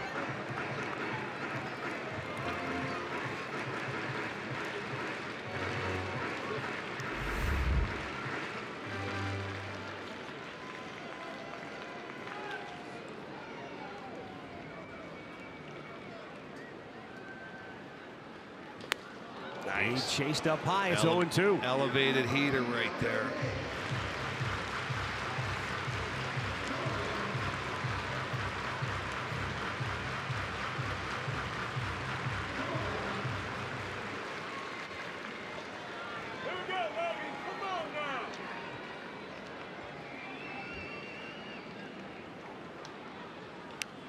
Fouled back by Morrison. Stays alive. Morrison hit a home run off Bieber in the 6th inning, and it was a drive. Morrison's a big guy. When he can extend, he can hit the ball a long way, but he swings and misses a bunch. Morrison came into tonight with 38 strikeouts in 47 games. A little high.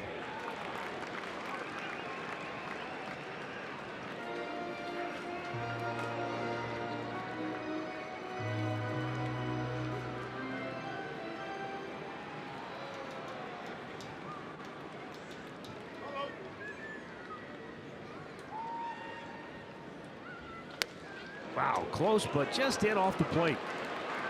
And it's 2-2.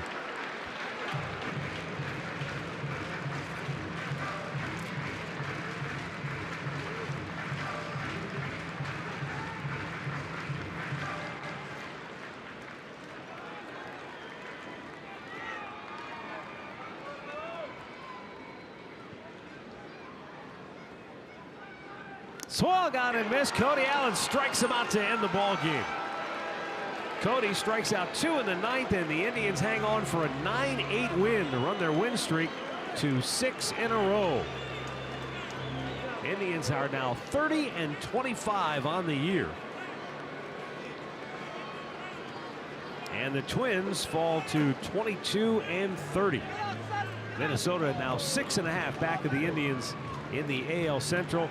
And the Twins have lost 3 in a row and 7 out of 8. Cody Allen, what a nice job coming in for a 4-out save, getting his 9th save of the year. And I'll tell you, they battled back an 8-0 ball game. And, you know, this could have got away. And Lindor, what a